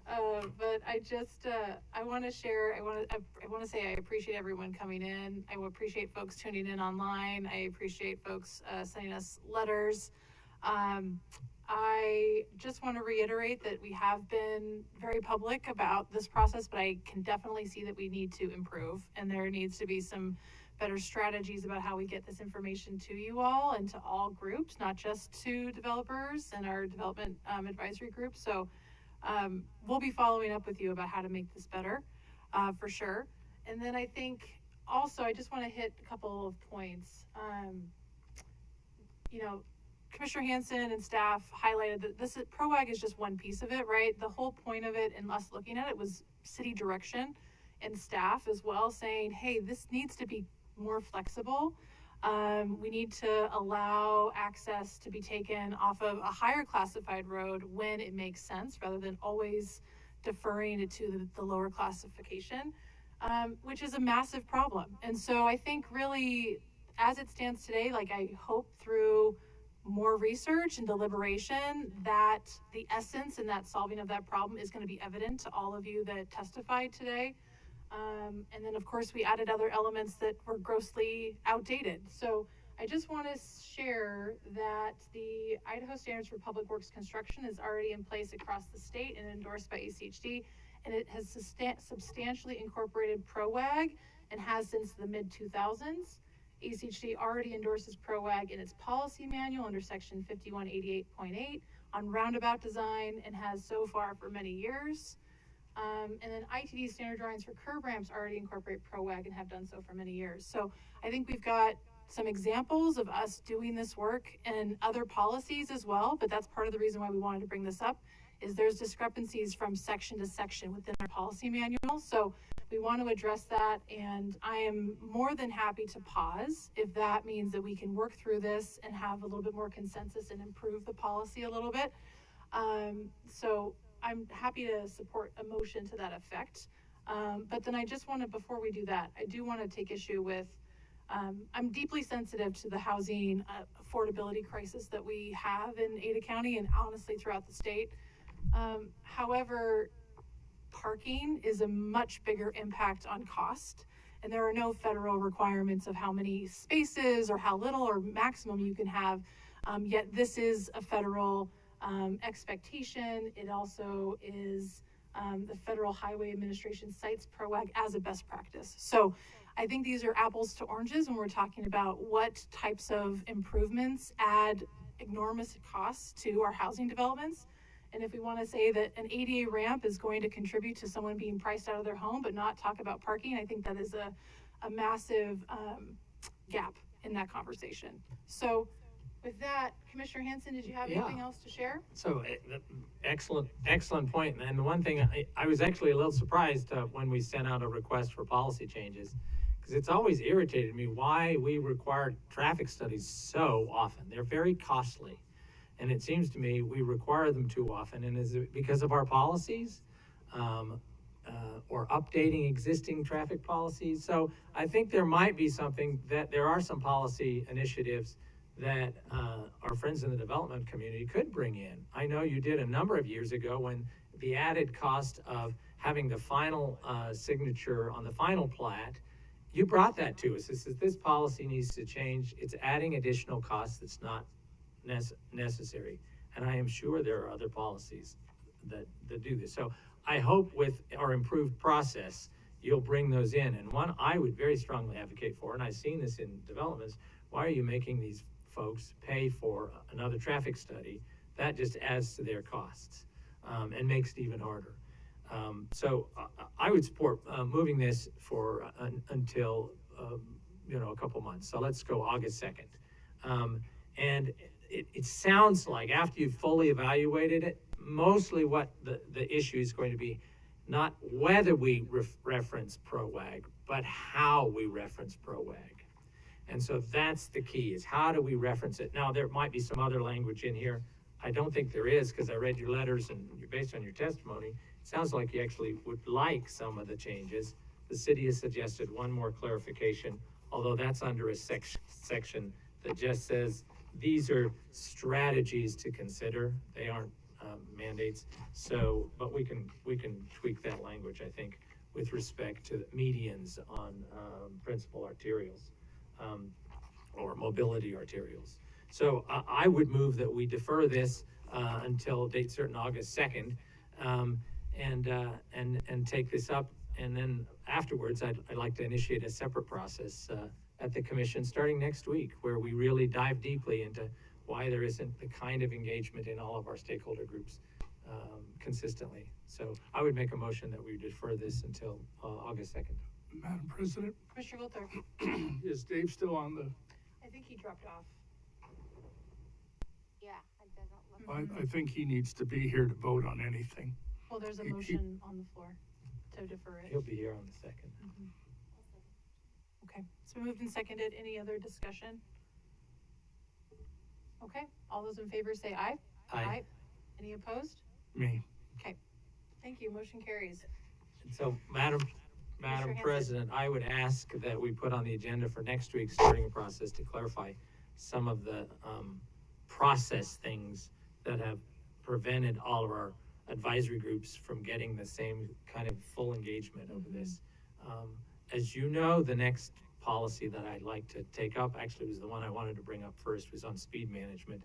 And I would really like to know from all of the stakeholders how we can improve our speed management policy. You heard the director's report that clearly there's one flaw in it, but from the standpoint of the people I represent, there's numerous flaws in our speed management process and policy that we need to fix. And if you've been watching commission hearings and work sessions over the last, I want to say 5 years, I've raised that quite often.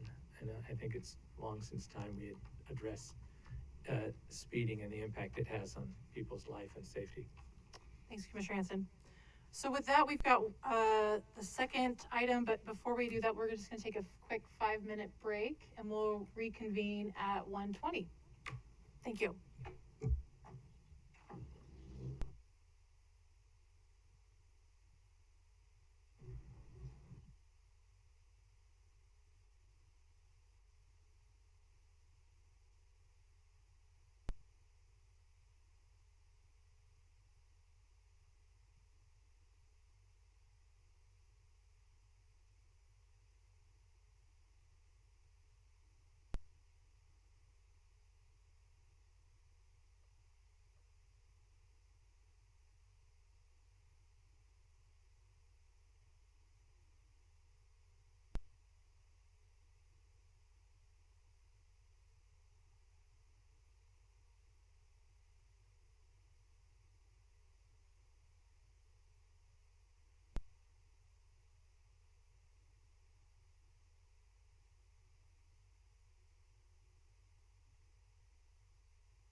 We're gonna resume here. The second item on our regular agenda is the vacation of public right-of-way for 200 East Rosalind Drive in Meridian 83646. Julian Bett Bingham, BB Rosalind LLC. This is a request for adoption, and it is a public hearing, so I'm going to go ahead and open the public hearing, and Mr. Dave Serdar will be presenting. Welcome, Dave. Thank you, Madam President. Thank you, Madam President, Commissioners. Wait for that to get back up.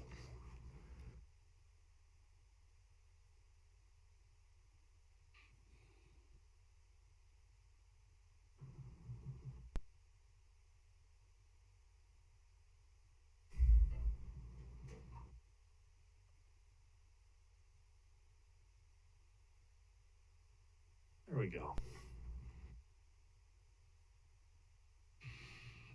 Thank you, Madam President, Commissioners. For the record, David Serdar, ACHD Right-of-Way Supervisor. This is a public hearing and decision briefing for a vacation of public right-of-way on Rosalind Way in Meridian. Rosalind Drive. Rosalind Drive, thank you.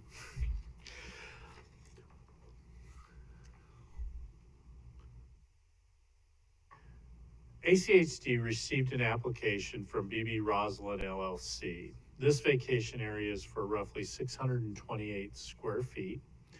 As a part of the process, ACHD has received the $2,500 application fee. We also received an appraisal, which the appraised value was $10,000 and has been looked at by staff. This is kind of a far away picture, and it just puts us into where this is in the county. Up on the left side, or my left side of the picture, is actually Meridian Road. Overland Road is to the north a little bit there. So Rosalind Drive is, you can see the little red that goes through there. This is more what we're looking at in a closer up picture. This originally was built as a cul-de-sac.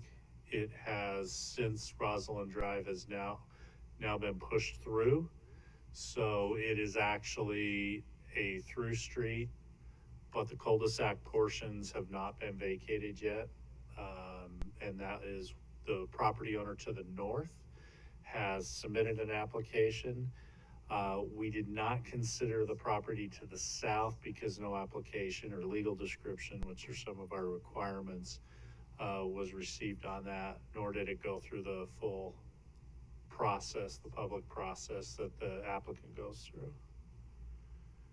It is staff recommendation that we adopt and sign Resolution 2405, authorizing the proposed vacation as the applicants have completed all commission and staff requirements.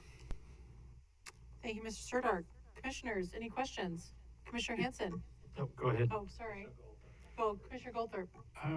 Yes, could you back up to the picture of that old cul-de-sac? So it looks like there's a circle there somewhere, and there's a driveway directly to across the street. Is that also ACHD property where that driveway is? That is correct. Madam President, Commissioners, Commissioner Goldthorpe, that is correct. If you, on that driveway, you can kind of almost see it's like a light blue line there. Yep. That's basically the property line. It can be a little bit off just because of the overhead, but by and large, that line's within 3 feet of the property line. That's what I was afraid you'd say. We need to get rid of this property. Thanks. Commissioner Hanson. Madam President and Dave, 2 questions. Can't ask the third one. Do we need a license agreement with those property owners to the south to allow them to use ACHD property for a private purpose? It would be best. Madam President, Commissioner Hanson, it would be best. And the second question is, when we knew, I mean, presumably this was platted with a cul-de-sac originally, but presumably we also knew that it would be extended through. Couldn't we have done the reverse? And are there other places where we run into this, where, you know, the sign says, in future, this street will be extended. So we have a cul-de-sac, we don't actually own it. We just maybe have the reverse. We have an easement to use the edges as a cul-de-sac, which then immediately, is that procedure now, so we don't run into this problem? I'm sure there's lots of examples around the county. Madam President, Commissioner Hanson, I have seen in plats, because I get asked this question. This is a pretty consistent question that I get asked that doesn't get to this point. I have seen in plats where at the time the road is put through, and my understanding is this road was actually built as a cul-de-sac. That is the time that's put through, there is, a lot of times I'll take this as a temporary for the cul-de-sac and then it goes away as a part of the plat. Right. I don't know why that isn't the case in this one. Yeah, that'd be good. Oh, didn't realize there was a legal. Madam President, Commissioner Steve Price, General Counsel for the record. It really doesn't matter, because even if we get an easement, any easements have to be vacated in the same fashion. If we make a cul-de-sac, it's public right-of-way. And whether it's by easement or by fee or any other interest. So this is not uncommon. You'll see this. And I don't think there's any other way around the statute that if we have public right-of-way that through time changes, there's only one way to really get rid of it, and that is either abandonment or vacation. It's the same process. So, Madam President and Steve, but couldn't we have an easement that has a date or a contingency that then the easement ceases upon the connection of the road? So you wouldn't have to go through the process. It just has a date certain, so it's not in perpetuity. Well, I suppose you could have a right of reversion in it on a date certain. Yeah. But that sidesteps some of the other problems that are within the vacation statute, like utility easements and the like. So, yeah, I mean, we could explore that, like David said, this went through a plat process, and the plat notes are what makes the difference, and it's generally the land use agency that requests that, and we can explore that. That'd be great. While you're up, Madam President and Steve, it'd be really good to look at how we could do this so that if these folks coming in today have paid basically a process, and then we have paid to do an assessment of it, an appraisal. That cost, if we'd have done it for all three properties, could have been, was probably going to be the same. It's not going to be that much different. And then we could have dealt with it. I think it's really important that we have a policy so that there's an incentive for folks to come forward. They're not out of pocket, and that then this gets off of the public right away. So I would ask that and I've asked this in the past, that we have a policy change for examples just like this, where there's absolutely no reason for us to expect people to pay for a vacation of public land that's not being used for public purposes. Madam President, if I can respond. Commissioner Hanson, I think that's a great idea. Probably maybe the best way to deal with it is when the cut through, or I should say the road is extended, that the district could employ the abandonment process where we could just abandon it. Nobody would be charged anything, and we can do it. That would be probably the easiest process instead of monitoring timing and rights of reversion and things like that. Thanks. Commissioner Goldthorpe? Yes, a question, maybe Steve might have to stick around, but for Dave. Is the property adjacent to this area to be vacated, owned by the same LLC? Madam President, Commissioner Goldthorpe, are you saying the one with the house or to Yes, the left? The one with the house to the right. The LLC that is requesting is the property owner. Okay, cool. I was just hoping it wasn't anything different because, creating some title problems potentially. Yeah, and the property owner and their representative are here today, so they can if I've missed something, they can address it with you. Any other questions for staff? Okay, thank you. So going to turn over to public testimony. Yes, we have a Mr. Ken Freeze. Welcome, Ken. Please state your name and address for the record, please. My name is Ken Freeze. I live at 195 East Rosalind Drive in Meridian. What I'm here today to ask is that I ask the commission to postpone any decision on this matter until an adequate public notice can be made, such that the hearing people in the neighborhood can be given the opportunity to make their public comments either for or against. You may ask, how did I find out about this? Well, one of the neighbors down the street told me about it. They had received a letter. I thought, oh, I live right across the street. I should be getting a letter too. Week goes by, no letter. I still haven't received a letter. I asked my neighbors on both sides if they had received a letter about this. They said no, they had not received any letters. And I guess, I don't know how the people that did get a letter got a letter, but from the people I've talked to, not very many people, and especially right on that street, got any notification. Commissioner Goldthorpe? Yes, are you the property owner with the driveway that's part Not of the that? big circle. I'm next to it with just a little piece. It's a little piece. Okay, I would suggest you go through the same process as these folks, because you may be very positively surprised at what's going to happen in a minute. Mm-hmm. Well, I'm gonna tell my neighbor who has the big piece that his property came up on the radar today at this meeting. But that's what I'm requesting today. Okay. Any other questions? Thank you. Thank you. And Elizabeth has signed up.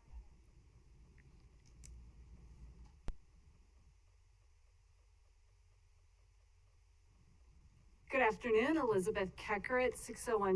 I'm here on behalf of the applicant. I'm with Givens Pursley. I have a short, brief presentation, but there's just not a lot to this. Thank you for being here today.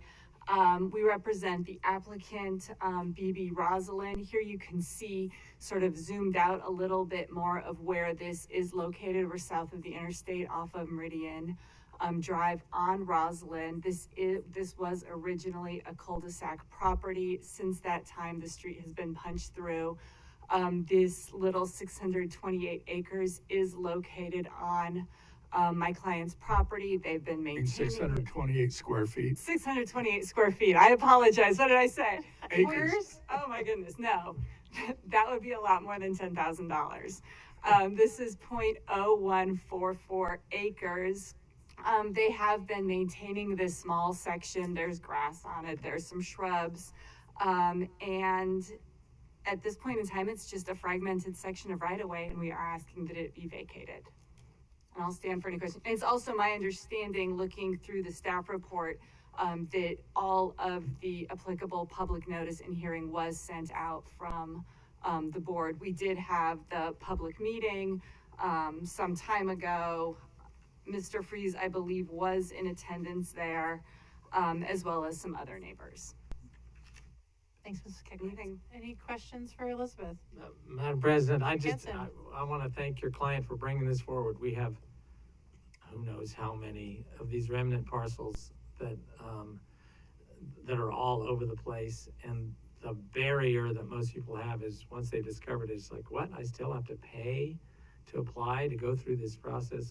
The heck with it. I can still mow my lawn or whatever. ACHD is never going to exercise any jurisdiction over it, and I don't have to pay property taxes on it. Right. So I really appreciate them bringing this forward, and I'm going to show my bias. I would be loath to charging them for anything for it. All right. You're stealing my thunder. Thanks, Commissioner. Any other questions? Thank you. Thank you. Is there anyone else that would like to testify? Do you not have anybody signed up? Please come up.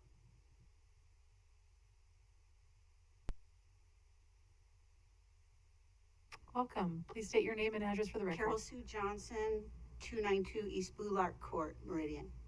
I didn't plan to speak, but I wanted to add on further to what Ken Freeze was saying. I was the neighbor who did receive a notification. And in the 9 neighbors that I inquired of to discuss this subject matter, I was the only one of the 9 who had received the letter.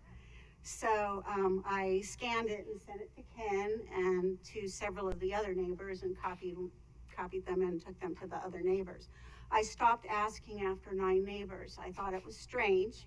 So I just wanted to say that's why we're asking that there at least be, if it is a requirement for there to be notification, that notification be made. And that's all I wanted to say. Thank you. Thank you.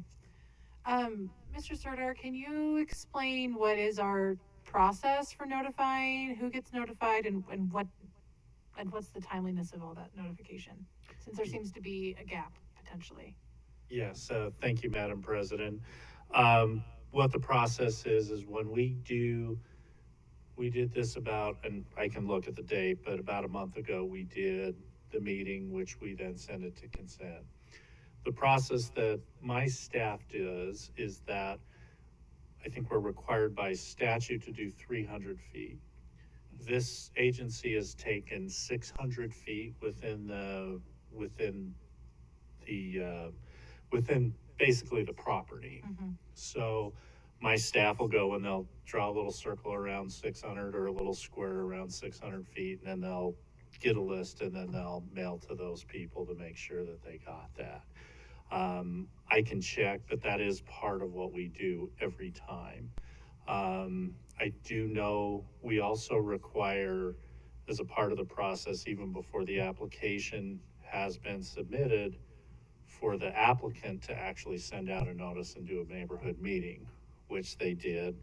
And I believe both of the people testimony were at that meeting, according to, I was able to look at that while we were kind of sitting here. So that is a process. Plus we put it in the paper. We have 3 days we put it in the paper. And plus we also, it gets on our website and so forth. So those are the applications, those are the notices that we're required to do by law. I can always make sure that, we have sent the other notices and who received it, because we usually send that out with a card so that we see if they took the letter. Thank you, Dave. Okay. If there's no one else that would like to test. If it's a brief question, a clarifying question. Ken Freeze, the meeting that he's talking about was on the 24th of January, and there were registered letters sent out for that. I did go to that as well as a number of the other ones. However, that was not a meeting before a board like this, or a meeting where anybody could basically say, yeah, I love the idea, no, I hate the idea, and I'm on the record for it. So it was just, in my view, just an informational meeting where they were letting us know, look, we're going to start this process. But it was not someplace where people could voice any objections or anything at all about it. It was just, like I said, an informational meeting. Question for Mr. Freeze. I'm trying to figure out, the standard is that the reason when we say we no longer need for any public purpose this piece of property, and therefore it should no longer be a piece of public property that the taxpayer is obligated to maintain. We did that with big streets like Jefferson, and we've done that with alleys and all kinds of things. Mm-hmm. So it sounds like we met the notice requirements for those meetings, the 600 feet and the advertising and so forth. My question is just sort of, why would anybody object to the public not owning? I don't know either. Yeah, so but there may be some safety concerns. There may be some other reason that somebody has for it. I don't know. I think you should give them the opportunity. And I understand what the requirements are, but let's face it, the newspaper is not what the newspaper used to be. Publishing it in the newspaper is like whispering it in the air anymore. Yeah. You need to make direct contact, and I think really the only way to ensure that is by registered letter to people. And if they were notifying people within 600 feet on this particular occasion, I'm right across the street. My neighbor's right across the street. That's got to be within 600 feet, and neither one of us got notices. So, according to our records, you did. So, well, no, I went to the meeting on the 24th. Okay. That was a different. Thank you. All right. Is there any other folks who would like to testify on this issue? All right, with that, I'm gonna go ahead and close the public hearing. Yes, Commissioners, Commissioner Goldthorpe. I would like to make a motion, and that is that we vacate the public right-of-way for 200 East Rosalind Drive, Meridian, Idaho, 83646 to Julie and Brett Bingham, BB Rosalind LLC, and transfer the property to them with no additional charges. Second the motion. Okay, it's been moved and seconded. Any discussion? Okay. All those in favor, say aye. Aye. Any opposed? Motion carries. Thanks, Elizabeth. All right, next order of business is public communications. Any member of the public wish to address the commission? We cannot take any action today, but welcome all input. Okay, there being no further business before the commission, the meeting is adjourned. We do have 3 items on our work session, but I think, do we want to just roll right into it? I know, I'm sorry, Mayor Pierce. I think we'll just get with it, so. Welcome, Christy. The first one is the Beacon Light Road Master Street Map.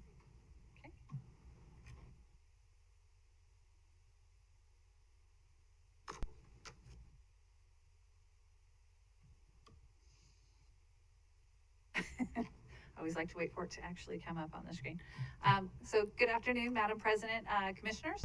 For the record, Christy Enselman, I'm the Planning Supervisor in our Planning and Programming Division. I'm getting a little clicker here. This is a presentation on Beacon Light between State Highway 16 and Linder Road. The purpose of today's presentation, we received a request from our partner agency, the City of Eagle, regarding that specific segment. So that today's presentation will be a brief history on Beacon Light and the Master Street Map designation, the current designation of what we have Beacon Light in our Master Street Map as well as an overview of what the City of Eagle has requested with regards to changes of that document. This is a little bit off kilter, but it wasn't, I swear. So we, the bottom, just so you're aware, so at the very bottom, all of the little red blocks, those are the dates of all the Master Street Map adoptions.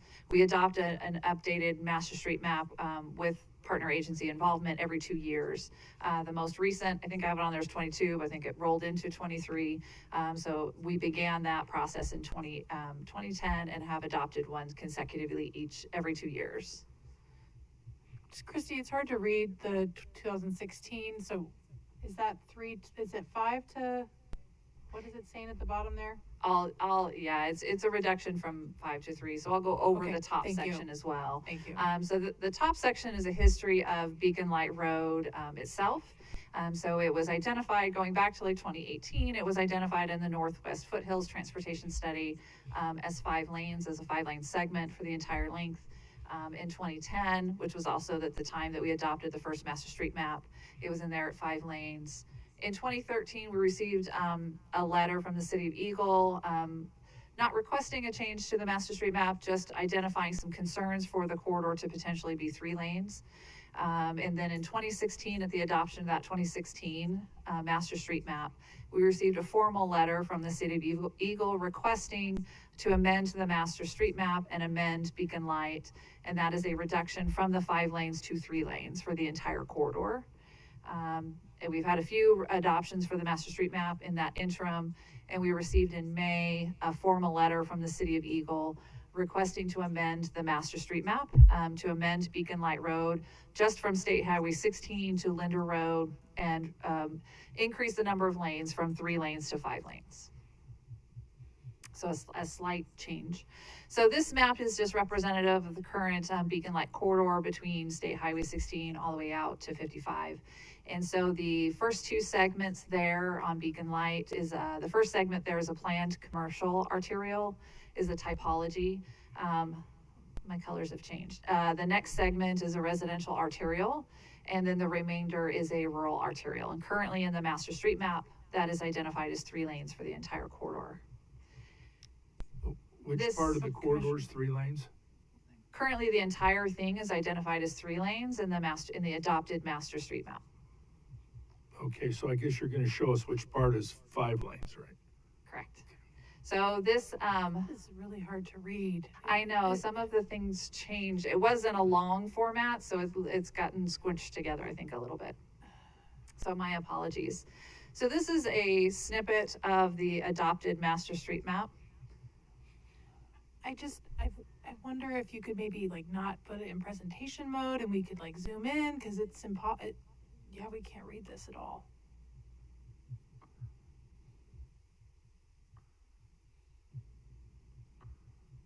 I will give them a, do you want me to give them a moment before I continue? Yeah, that would be great. President, Commissioner Goldthorpe. just a question about the part that's identified as 5 lanes, whichever part that is.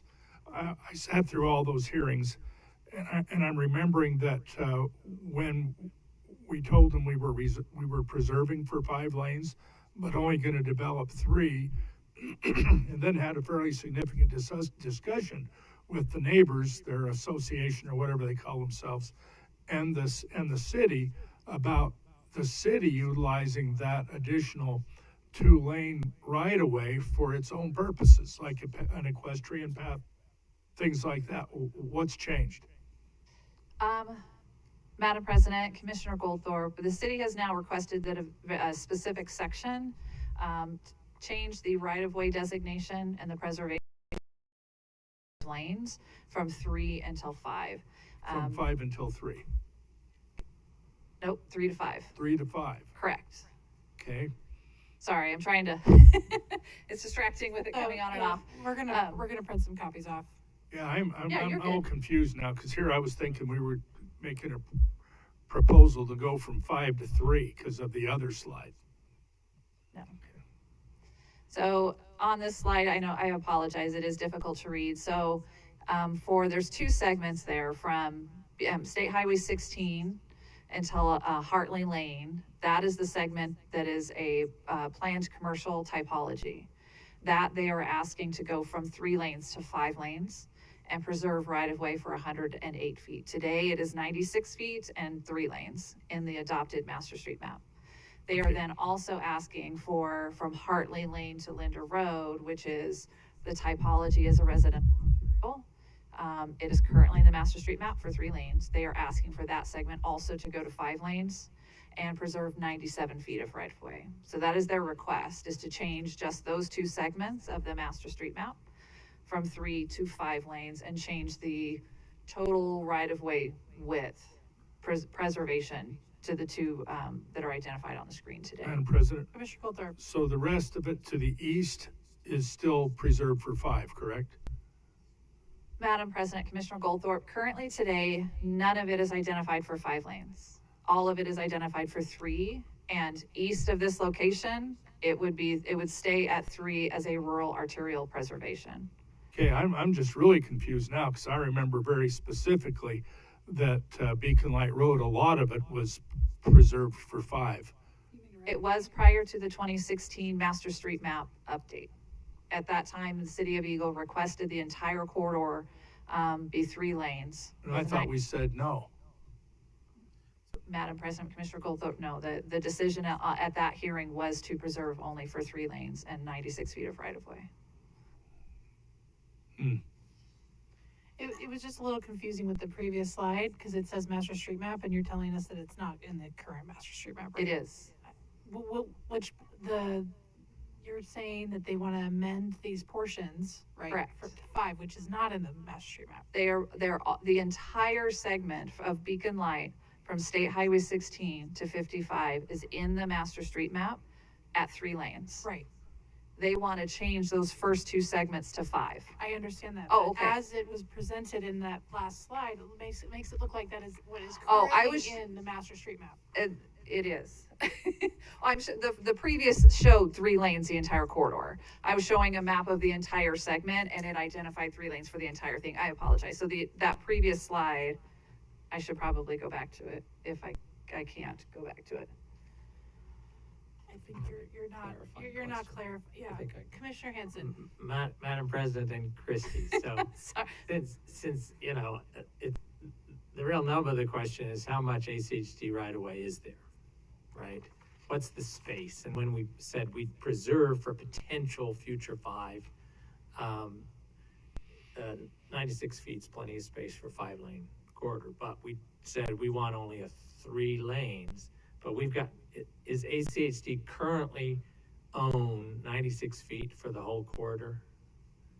Madam President, Commissioner Hanson, I don't have the existing right-of-way widths that we currently have for the entire corridor. I'm happy to bring that back to the commission.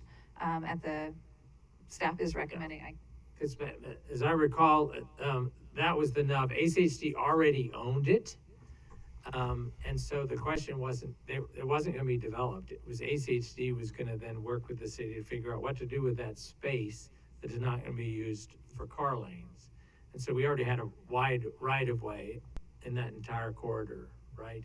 And it sounds like what they're asking for some additional right-of-way on that 100 commercial, but we don't own 96 feet through the whole corridor. Madam President, Commissioner Hanson, just to add some clarifying comments if I can. First off, to answer that question directly, no, ACHD does not own 96 feet of right-of-way along the entire Beacon Light corridor. The only place ACHD has would have the equivalent of 96 feet of right-of-way is where the property has developed already on both sides of the roadway, because we've been preserving for 96 feet of right-of-way. Now, this has a long history and a lot of different public involvement and questions and public hearings related to the Master Street Map and Beacon Light Road. What ACHD has been doing through the development process is we have consistently been preserving for 96 feet. Now, certainly 96 feet you could potentially fit a 5-lane roadway, but that's not what Eagle requested. They requested 96 feet with a 3-lane rural cross section with wide buffers and pathways and things like that. So it's this, could you potentially fit 5 lanes within 96 feet? Yes. Could you also fit a 3-lane section with a detached pathway? Yes. And so the Master Street Map, which was directed by the commission back in 2016, that's what it says. It says, per the commission's direction from 2016, preserve 96 feet, which is what we've been doing.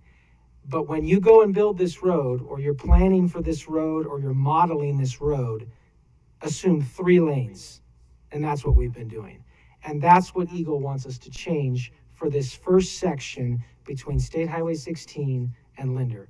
They want us to assume in all of our development reviews, transportation studies, that this is going to be a 5-lane road between State Highway 16 and Linder, not a 3-lane road, which is a change to the Master Street Map. And Madam President, if I could, but they only want us to still only preserve 96 or 97 feet for that segment between Linder and Hartley?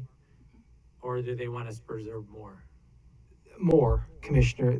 I believe the street cross section that they're looking for in that area has wide center medians and detached, sidewalks and pathways. So through the development process, I think their vision is to have even a wider right-of-way than what 96 feet is. When it comes to the specific staff recommendation on right-of-way preservation, we'll be bringing that back to you if the commission chooses to hear this at a future date. The City of Eagle can make a request. Staff may just recommend we make a standard. Right now, we do 100 feet for 5 lanes. There's ways to, through the development process, the city can have the pathways and easements. There's all kinds of things we can do. But we'll get into that if the commission chooses to take this forward to a formal conversation where you're making a decision and there's an actual staff recommendation. Today, our purpose was to tee this up and answer all the questions that you've raised so wonderfully today. So just a question then. So on the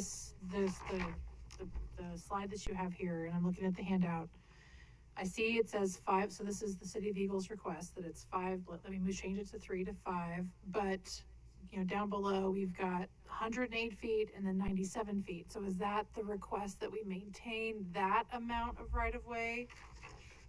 Commissioner Pickering, yes, those are the specific numbers from the City of Eagle's letter that they would like us to basically modify. So it's when the table, that is what is in the Master Street Map today.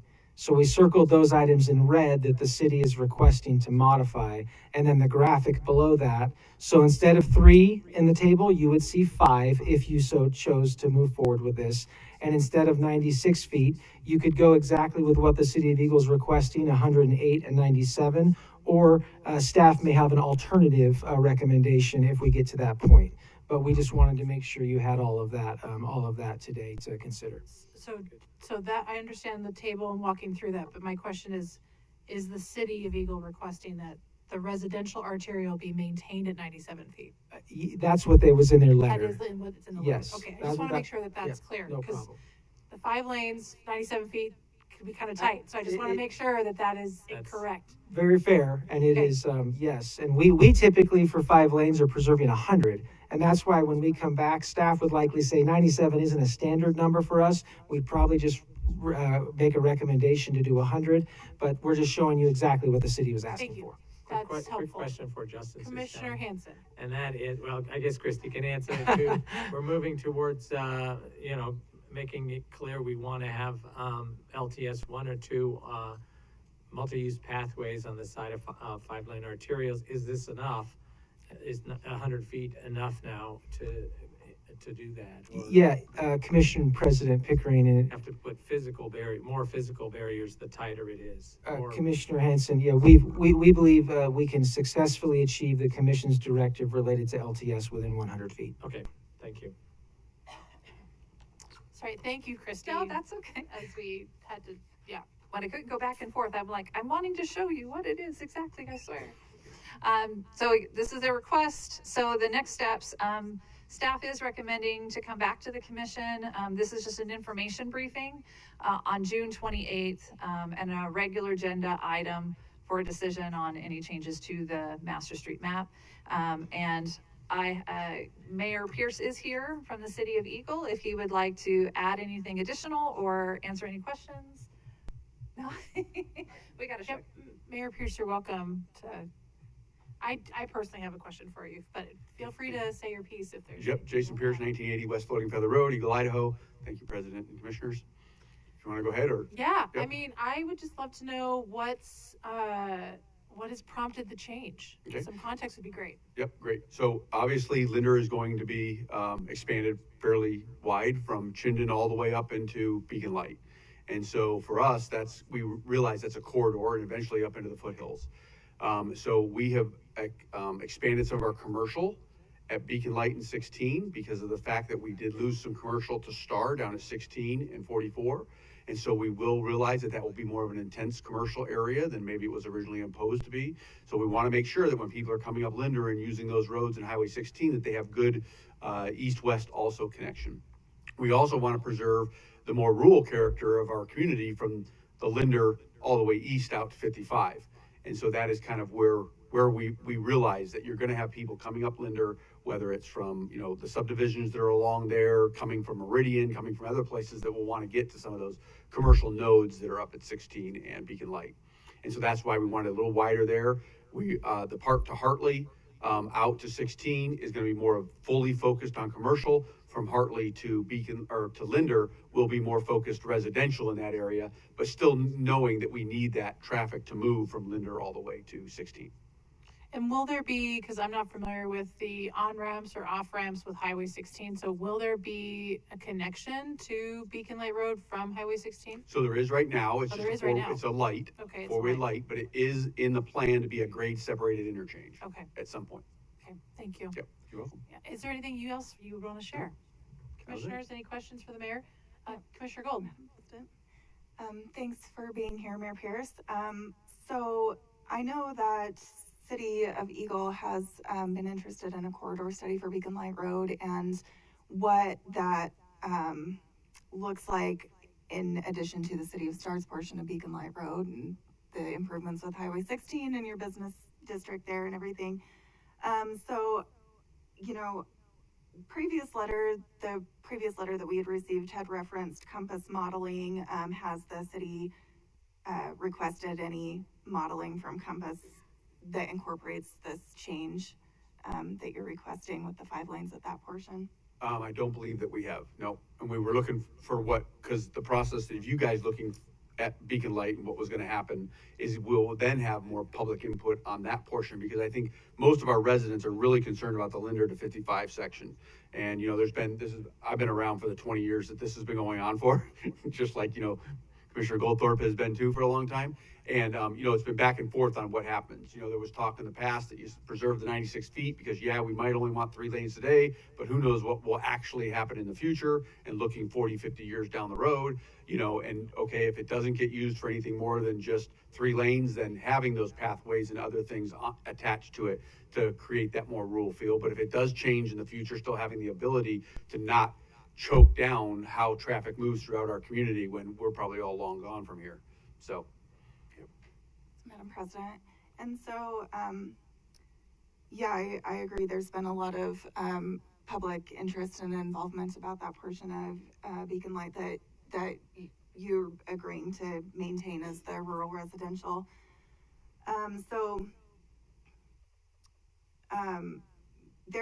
I've heard a lot of feedback from folks who use that for road biking, and how it doesn't feel as safe today as it used to, just due to the increase in traffic. What is the transition from 5 lanes on one side of the street to 3 lanes on the other? And the Eagles comprehensive plan talks a lot about enhancing the network to take traffic off of Beacon Light Road so that it isn't used as a regional through. So I guess how this request factors into that goal of the cities. Well, so like I said, once Linder gets expanded and done, that will be used a lot for the north and south and the river crossing. You've got Highway 16. You also have Erie Lane, which is going up a little further north. That'll go all the way from 16 to 55 over time. I think you're looking at, if you look at Floating Feather, in the sections that it is 3 lanes, it is safe for the road bikes and the folks to use that for that. And I think when you do get Linder to that true 3-lane road with the curb, gutter, and everything, and the bike lanes, that you'll be in the same position you are now, and it'll just go from 3 to 5. I don't see that being a huge transition back and forth at that point, because once the whole thing, obviously, we can't do everything all at once, right? It comes in time as it's needed. And that part from Linder out to 55 really doesn't need a whole lot at this point, but it will at some point. I think a lot of folks don't realize that you had to build 2-lane roads, right? Even if there's 2 houses on the mile stretch of 2-lane road, you have to build 2-lane roads. And now what we're seeing in the valley is we're seeing these older 2-lane roads become at their capacity of what they're meant to actually do, which for some people is hard to take because now they're busy and they're not what they felt they should be, but that's really what they were meant to do. And so we'll just have those changes as they come to make it for bike lanes. I mean, obviously how they are built today, without curbs and gutters and a lot of sidewalks and broken here or there, they're not the safest to ride on unless you're willing to take that chance. But they're not made yet to be done that way. Someday they will be. Madam President, I also just want to make a comment that the letter that was signed and sent to the commission states that there was not a comment when you all addressed this at the council, and there was somebody who had been involved in the previous Beacon Light efforts who raised a concern about the school district and busing, and their concern about 5 lanes versus 3. So I just wanted to clarify that. Okay. Sorry about that. Yep. We'll take a look and see how that got missed. And one more comment, the Eagle Comprehensive Plan mentions multiple times that the goal is to constrain Beacon Light to 3 lanes from Highway 16 to Highway 55. So. Yep. Okay. So like I said, we're getting ready to change. That changes every 5 years. We realize that the commercial is coming there quicker. Like I said, we lost the commercial at 44 and 16. So we need to have the commercial up here to kind of help our tax base and our residents be able to do things in our own community. And so that's why this is important that it sees that. Sure. Thanks, Mr. Mayor. Right, any other questions, commissioners? I Commissioner just have Hanson. a question. I appreciate the cities coming forward, and I think we should act when cities come forward. I just was trying to figure out the timing. Do you anticipate development along and the movement towards building out 5 lanes east of Linder Road before the completion of the protected multi-use pathways east of Linder? So the 5 lanes will be west of Linder. Oh, it's west, yeah, okay. Yep. The And 5 then, lanes, which, sort of trying to figure out first, because obviously, if we still haven't helped build the multi-use pathways to the east, and they're not there, but we've gone ahead and put 5 lanes in at your request, to the west, it'll be more problematic to do that. Obviously, we don't have the money to do everything all at once. So it's a prioritization. So as the city discussed, which is a priority, in terms of applying. well, I think the priority is to get people up Linder, the Linder, you guys are getting ready to do the Linder from 44 up to Floating Feather, and just get the Linder portion so that you're moving people there and then over towards the commercial. Going, right, you've got, if you look at the way the roads are, that's where all the traffic's gonna be coming off 16 to Beacon Light and going to that commercial, trying to get to that center. So the priority of the city is to get the automobile traffic movements and the capacity addressed on Linder and that western portion of Beacon Light before we mess with the multi-use paths. And so those are a lower priority for the city. Right, because you don't have as many users that are there. If you look at most of our density on the west side of Linder, that's where we have planned it. And so we need to get those folks to be able to move around that area. I mean, if you ever spent time at how that Linder road is right now between Floating Feather and 44, it gets very congested. Once again, we understand it comes with time, right? You can't do everything all at once. And so, we want to make sure those folks can continue to move throughout those areas. We're trying to create ways where they don't have to go. Right now, if you live in some of those areas, you have to go 4 miles one way just to get a gallon of milk. And so we're trying to figure out ways and move them around. And so I think that's why that Linder portion and out to Beacon Light is going to be important to get some of those services there. Good, no, I appreciate that. Times change, priorities of cities change. It was a priority to build that multi-use path, a safe multi-use path, in that rural section, at one point, and now it appears to be less so. So that appears to be the direction. And I think it's because there is development help happening more along Beacon Light now, and it's coming as those developments come in. We can have it be built. Obviously, it's piecemealed, but it's happening. And so it's going to be a lot less dense than what the rest of the city is, but it might not be exactly the same as it is today. That's really helpful for those of us that's not our district, right? So it's just really helpful to hear from you around what you see the vision is, how that might be changing and how we can respond. So definitely. Thanks. All right. Thank you guys. Appreciate it. Anything else, Christy? Unless the commission has any questions for me, Madam President? Oh, good job. All right, so moving into our second work session item, State Street 8th through 14th Street Concept Study. Welcome, Tom. Thank you. And is it Aaron? Yes. Aaron, welcome. Your first Thank time you. before us, Aaron? Yes, sir. Yes. Right. No, don't be nervous.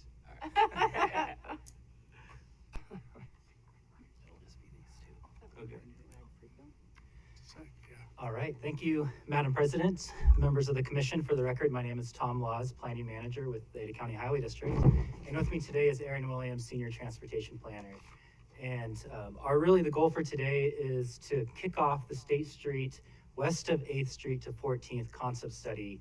This is a work session, but we're really looking for your head nod before we finalize the scope, that we've included all of your direction into that scope. I will first hand it off to Aaron to speak a little bit about himself and then our overall vision, and then he'll pass it back to me. Madam President of the Commission, my name is Aaron Williams. To give you a little background about myself, I'm originally from Los Angeles, California. I grew up working on cattle ranches in the summer and passing policy with elected officials in the winter. How I ended up in Boise, Idaho is I got recruited out of high school, and I ended up here for about 6 years now. So I've been living in Ada County for 6 years. During my undergrad, I double majored in communication and philosophy, and my master's, I got a master's in public administration, focuses in government. I left the city of Boise planning and development, and now I'm here at ACHD working as a senior transportation planner. Now let's get into the PowerPoint. So within this PowerPoint, we're going to go over the project overview, the proposed scope, the proposed schedule, as well as confirmed direction of what we're going to do with the next steps. So project programming, State Street at 16th and 2nd and 4th. Last time that we met, we broke up State Street into 3 phases. And so in this slide, we have all 3 phases, and we're going to go down. And so these are proposed completion dates for the following phases. So for phase 1, it's currently out for bid, and we're going to do construction fall of 2023. Proposed State Street 4th through 8th Street, proposed that the bid is in fall 2023 and complete construction in 2024. Now State Street west of 8th Street to 14th Street is this that we're talking about today. And we believe that we can get the concept study in 2023 and 2024 completed, as well as design in 2024 and 2025, and complete construction in 2025 and 2026. I just want to say thank you for sharing the sequence. I think that's really helpful and a great nod to juggling these various pieces. So thank you for sharing. Definitely. I just wanted to provide a better understanding, because when you're juggling 3 different phases all at once, this makes it easier. So, current conditions of State Street. Recently, last week, I walked down State Street just to get a feel and a vibe of what's going on around there. And I went and collected a few photos. And so here we have areas with no curb. And so along State Street, you'll see stuff like this where the curb is brought all the way down to street level, as well as we have alligator cracking asphalt throughout State Street. This brought potholes as well as crazy cracks all along State Street. And then lastly, encroachment on the walkway. As you notice on this slide, there's tire marks from cars riding onto the sidewalk as they're making that right-hand turn, as well as pedestrian braille pads that are damaged just because the cars are riding along, as well as there hasn't been any attention brought forward to this. This is not safe for all the users that are using State Street. So our project area is outlined in the green bubble right here, the green square. And you can see, just to get a point of reference, 14th Street is where the Fancy Freeze is at, and 8th Street is about close where the Capitol's at. And so we're trying to get the State Street right there, and the yellow blobs illustrate future development. And so that's the YMCA development. And with them making major impacts and change within this area, we plan on bringing them onto the team and talking to them and discussing to make sure our project aligns with their project. And so there's no misunderstanding, because what they're going to do is going to be major, and what we're going to do is going to be major too.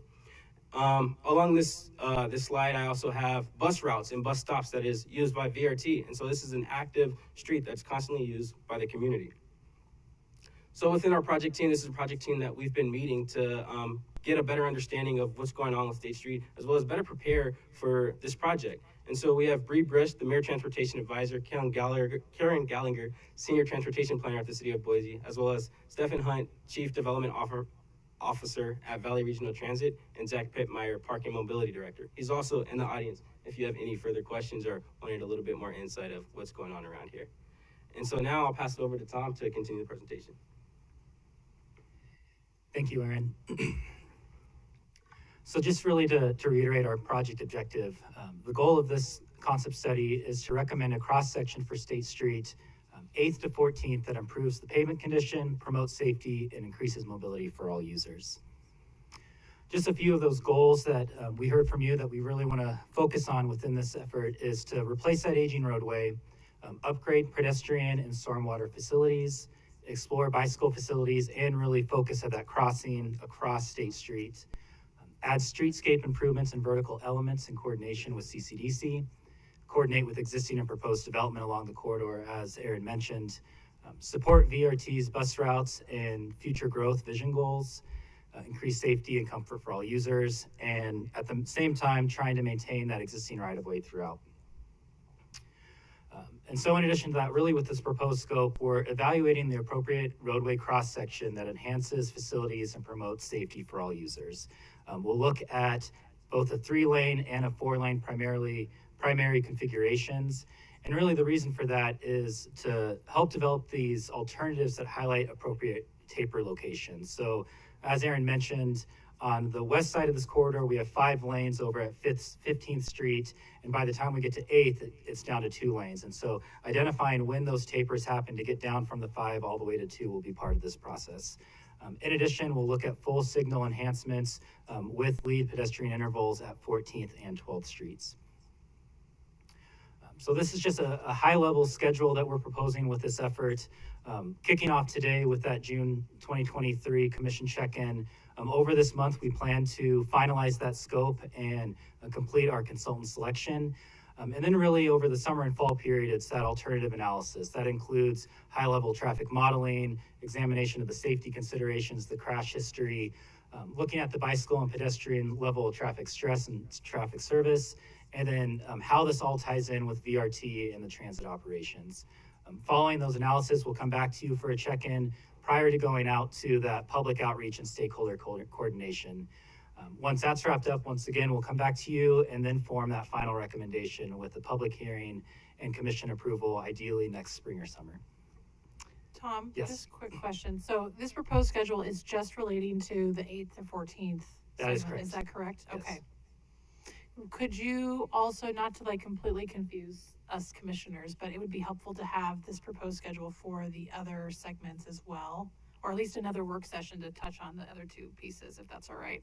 So I think I'm super happy that we have this phasing. This looks great, but I would like to see that replicated with the other two portions. President Pickering, members of the commission, we can work towards having that broader schedule of all three segments, absolutely. So finally, just to confirm next steps, we're really looking to confirm direction. Did we highlight all those goals that you identified in previous meetings? We will then move forward with the consultant selection over the next few weeks. We'll develop those alternatives, have heavy public engagement and stakeholder engagement throughout, and then ideally around this time next year, come to you with a project recommendation. And with that, Aaron and I are happy to stand for any questions. And then, as he mentioned, we do have Stephen Hunt in the back as well for VRT. Thank you, commissioners. Commissioner Yes, Goldthorpe. mine is visual as well as yours. Way to go, Aaron. Before Commissioner Hanson, I just want to share, I want to just say this looks fantastic. I think you guys have definitely taken our feedback and are moving forward in a great way.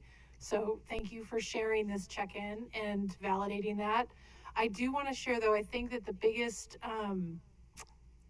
potential opportunity for alignment, and I'm super happy, Stephen, that you're here, is because I think with those lane configurations, I'm really curious how we can think outside the box or replicate some things that are really cool happening, or things that you guys want to do in terms of, coming up to a stop, or how do we incorporate that? So I'm really pleased that you're part of that, but I would love to make sure that if there are some like big design features that, I don't really know how this might look, but I just want to make sure that Stephen, that you have access to us to share, hey, these are some big issues that we're trying to work through. Obviously, you should work through them with the committee, but if there ever is a way that there's a bigger piece to this puzzle that you need the commission to help solve or get buy-in to do, and same with you too, please leverage this opportunity to do that, because we want to get it right. We know that there's a lot of different uses and we want to support every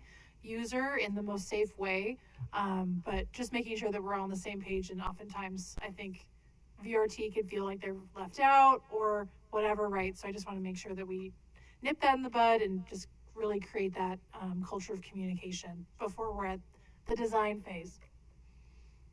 Okay, commissioners, Commissioner Hanson. Madam President and Tom and Aaron, thanks. We're obviously getting some of the best people from Boise. I hope they don't resent that too much. I think it's really critical that we're looking at this in the context of what the development that's happening there. And I heard another presentation less than a month ago on some updates. They're obviously on a time frame too, and the opportunities right now to talk about, and CCDC is presumably the one that's negotiating how the creative configurations can work with them, so that they do some, we do some, the city does some. And because this is going to be the densest, some of the most critically, I don't want to say vulnerable, but lots of kids and lots of seniors. There's an enormous amount that's happening there, and we have to be so focused on what's happening there, including with how they get on and off buses on their property, to their property, and so forth. So there's a tremendous opportunity to do this right. I don't know that there's anything quite been replicated like this, except maybe the City Center Plaza, where we put it all underneath.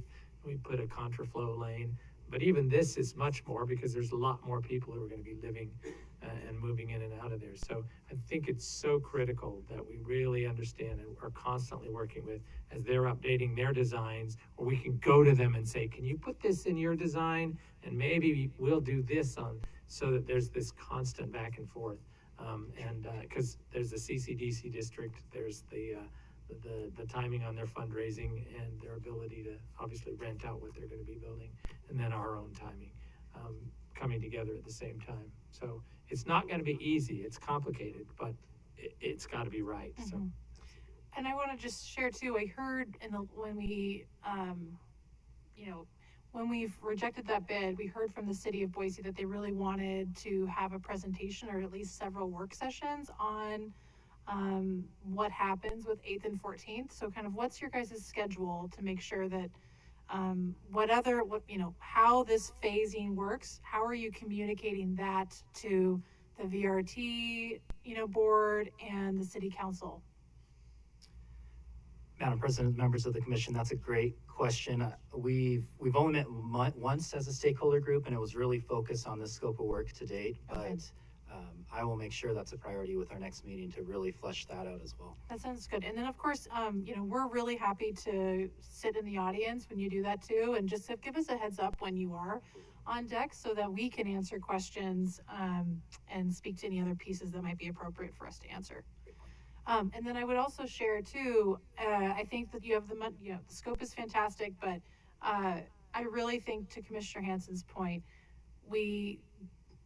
I would really love it if we had a consultant, right, that really has done some incredible, complicated projects that entertain ideas that we might not even have on the radar. So I think my endorsement to you all is to really just, do the big thing, do the really scary, cool thing. Don't feel restricted by maybe what we've always done. So really try and think outside the box and try to align with a consultant that supports that. Commissioner Gold. Yeah, thanks, Madam President. Thanks so much for the presentation and for the information. This feels like a much more comprehensive approach, and really appreciate it. And just want to echo both Commissioner Hansen and Pickering that this is a unique opportunity and unique project, and we can do some big cool thing there. So just want to echo those comments too. No. Thanks, gentlemen. Thank you. Diane, you just keep being the spotlight. It's like at the right time too. It's just like shine a light. Okay. All right. And then the last but certainly not least, the leading pedestrian interval update. Yay. We're just a little biased. Perfect. Go Paige and Kelly. All right, I'll go and get started. Madam President, Commissioners, thanks for having us. As you said, last but certainly not least, me and Paige are here to just give you an informational update on our leading pedestrian interval project. So as of today, there are 25 intersections throughout Ada County with leading pedestrian intervals installed. We're continuing with our goal that we had at the last update, that to have by the end of the year, everything we can implemented. And what we can't do ourselves, have the plan in place to do that.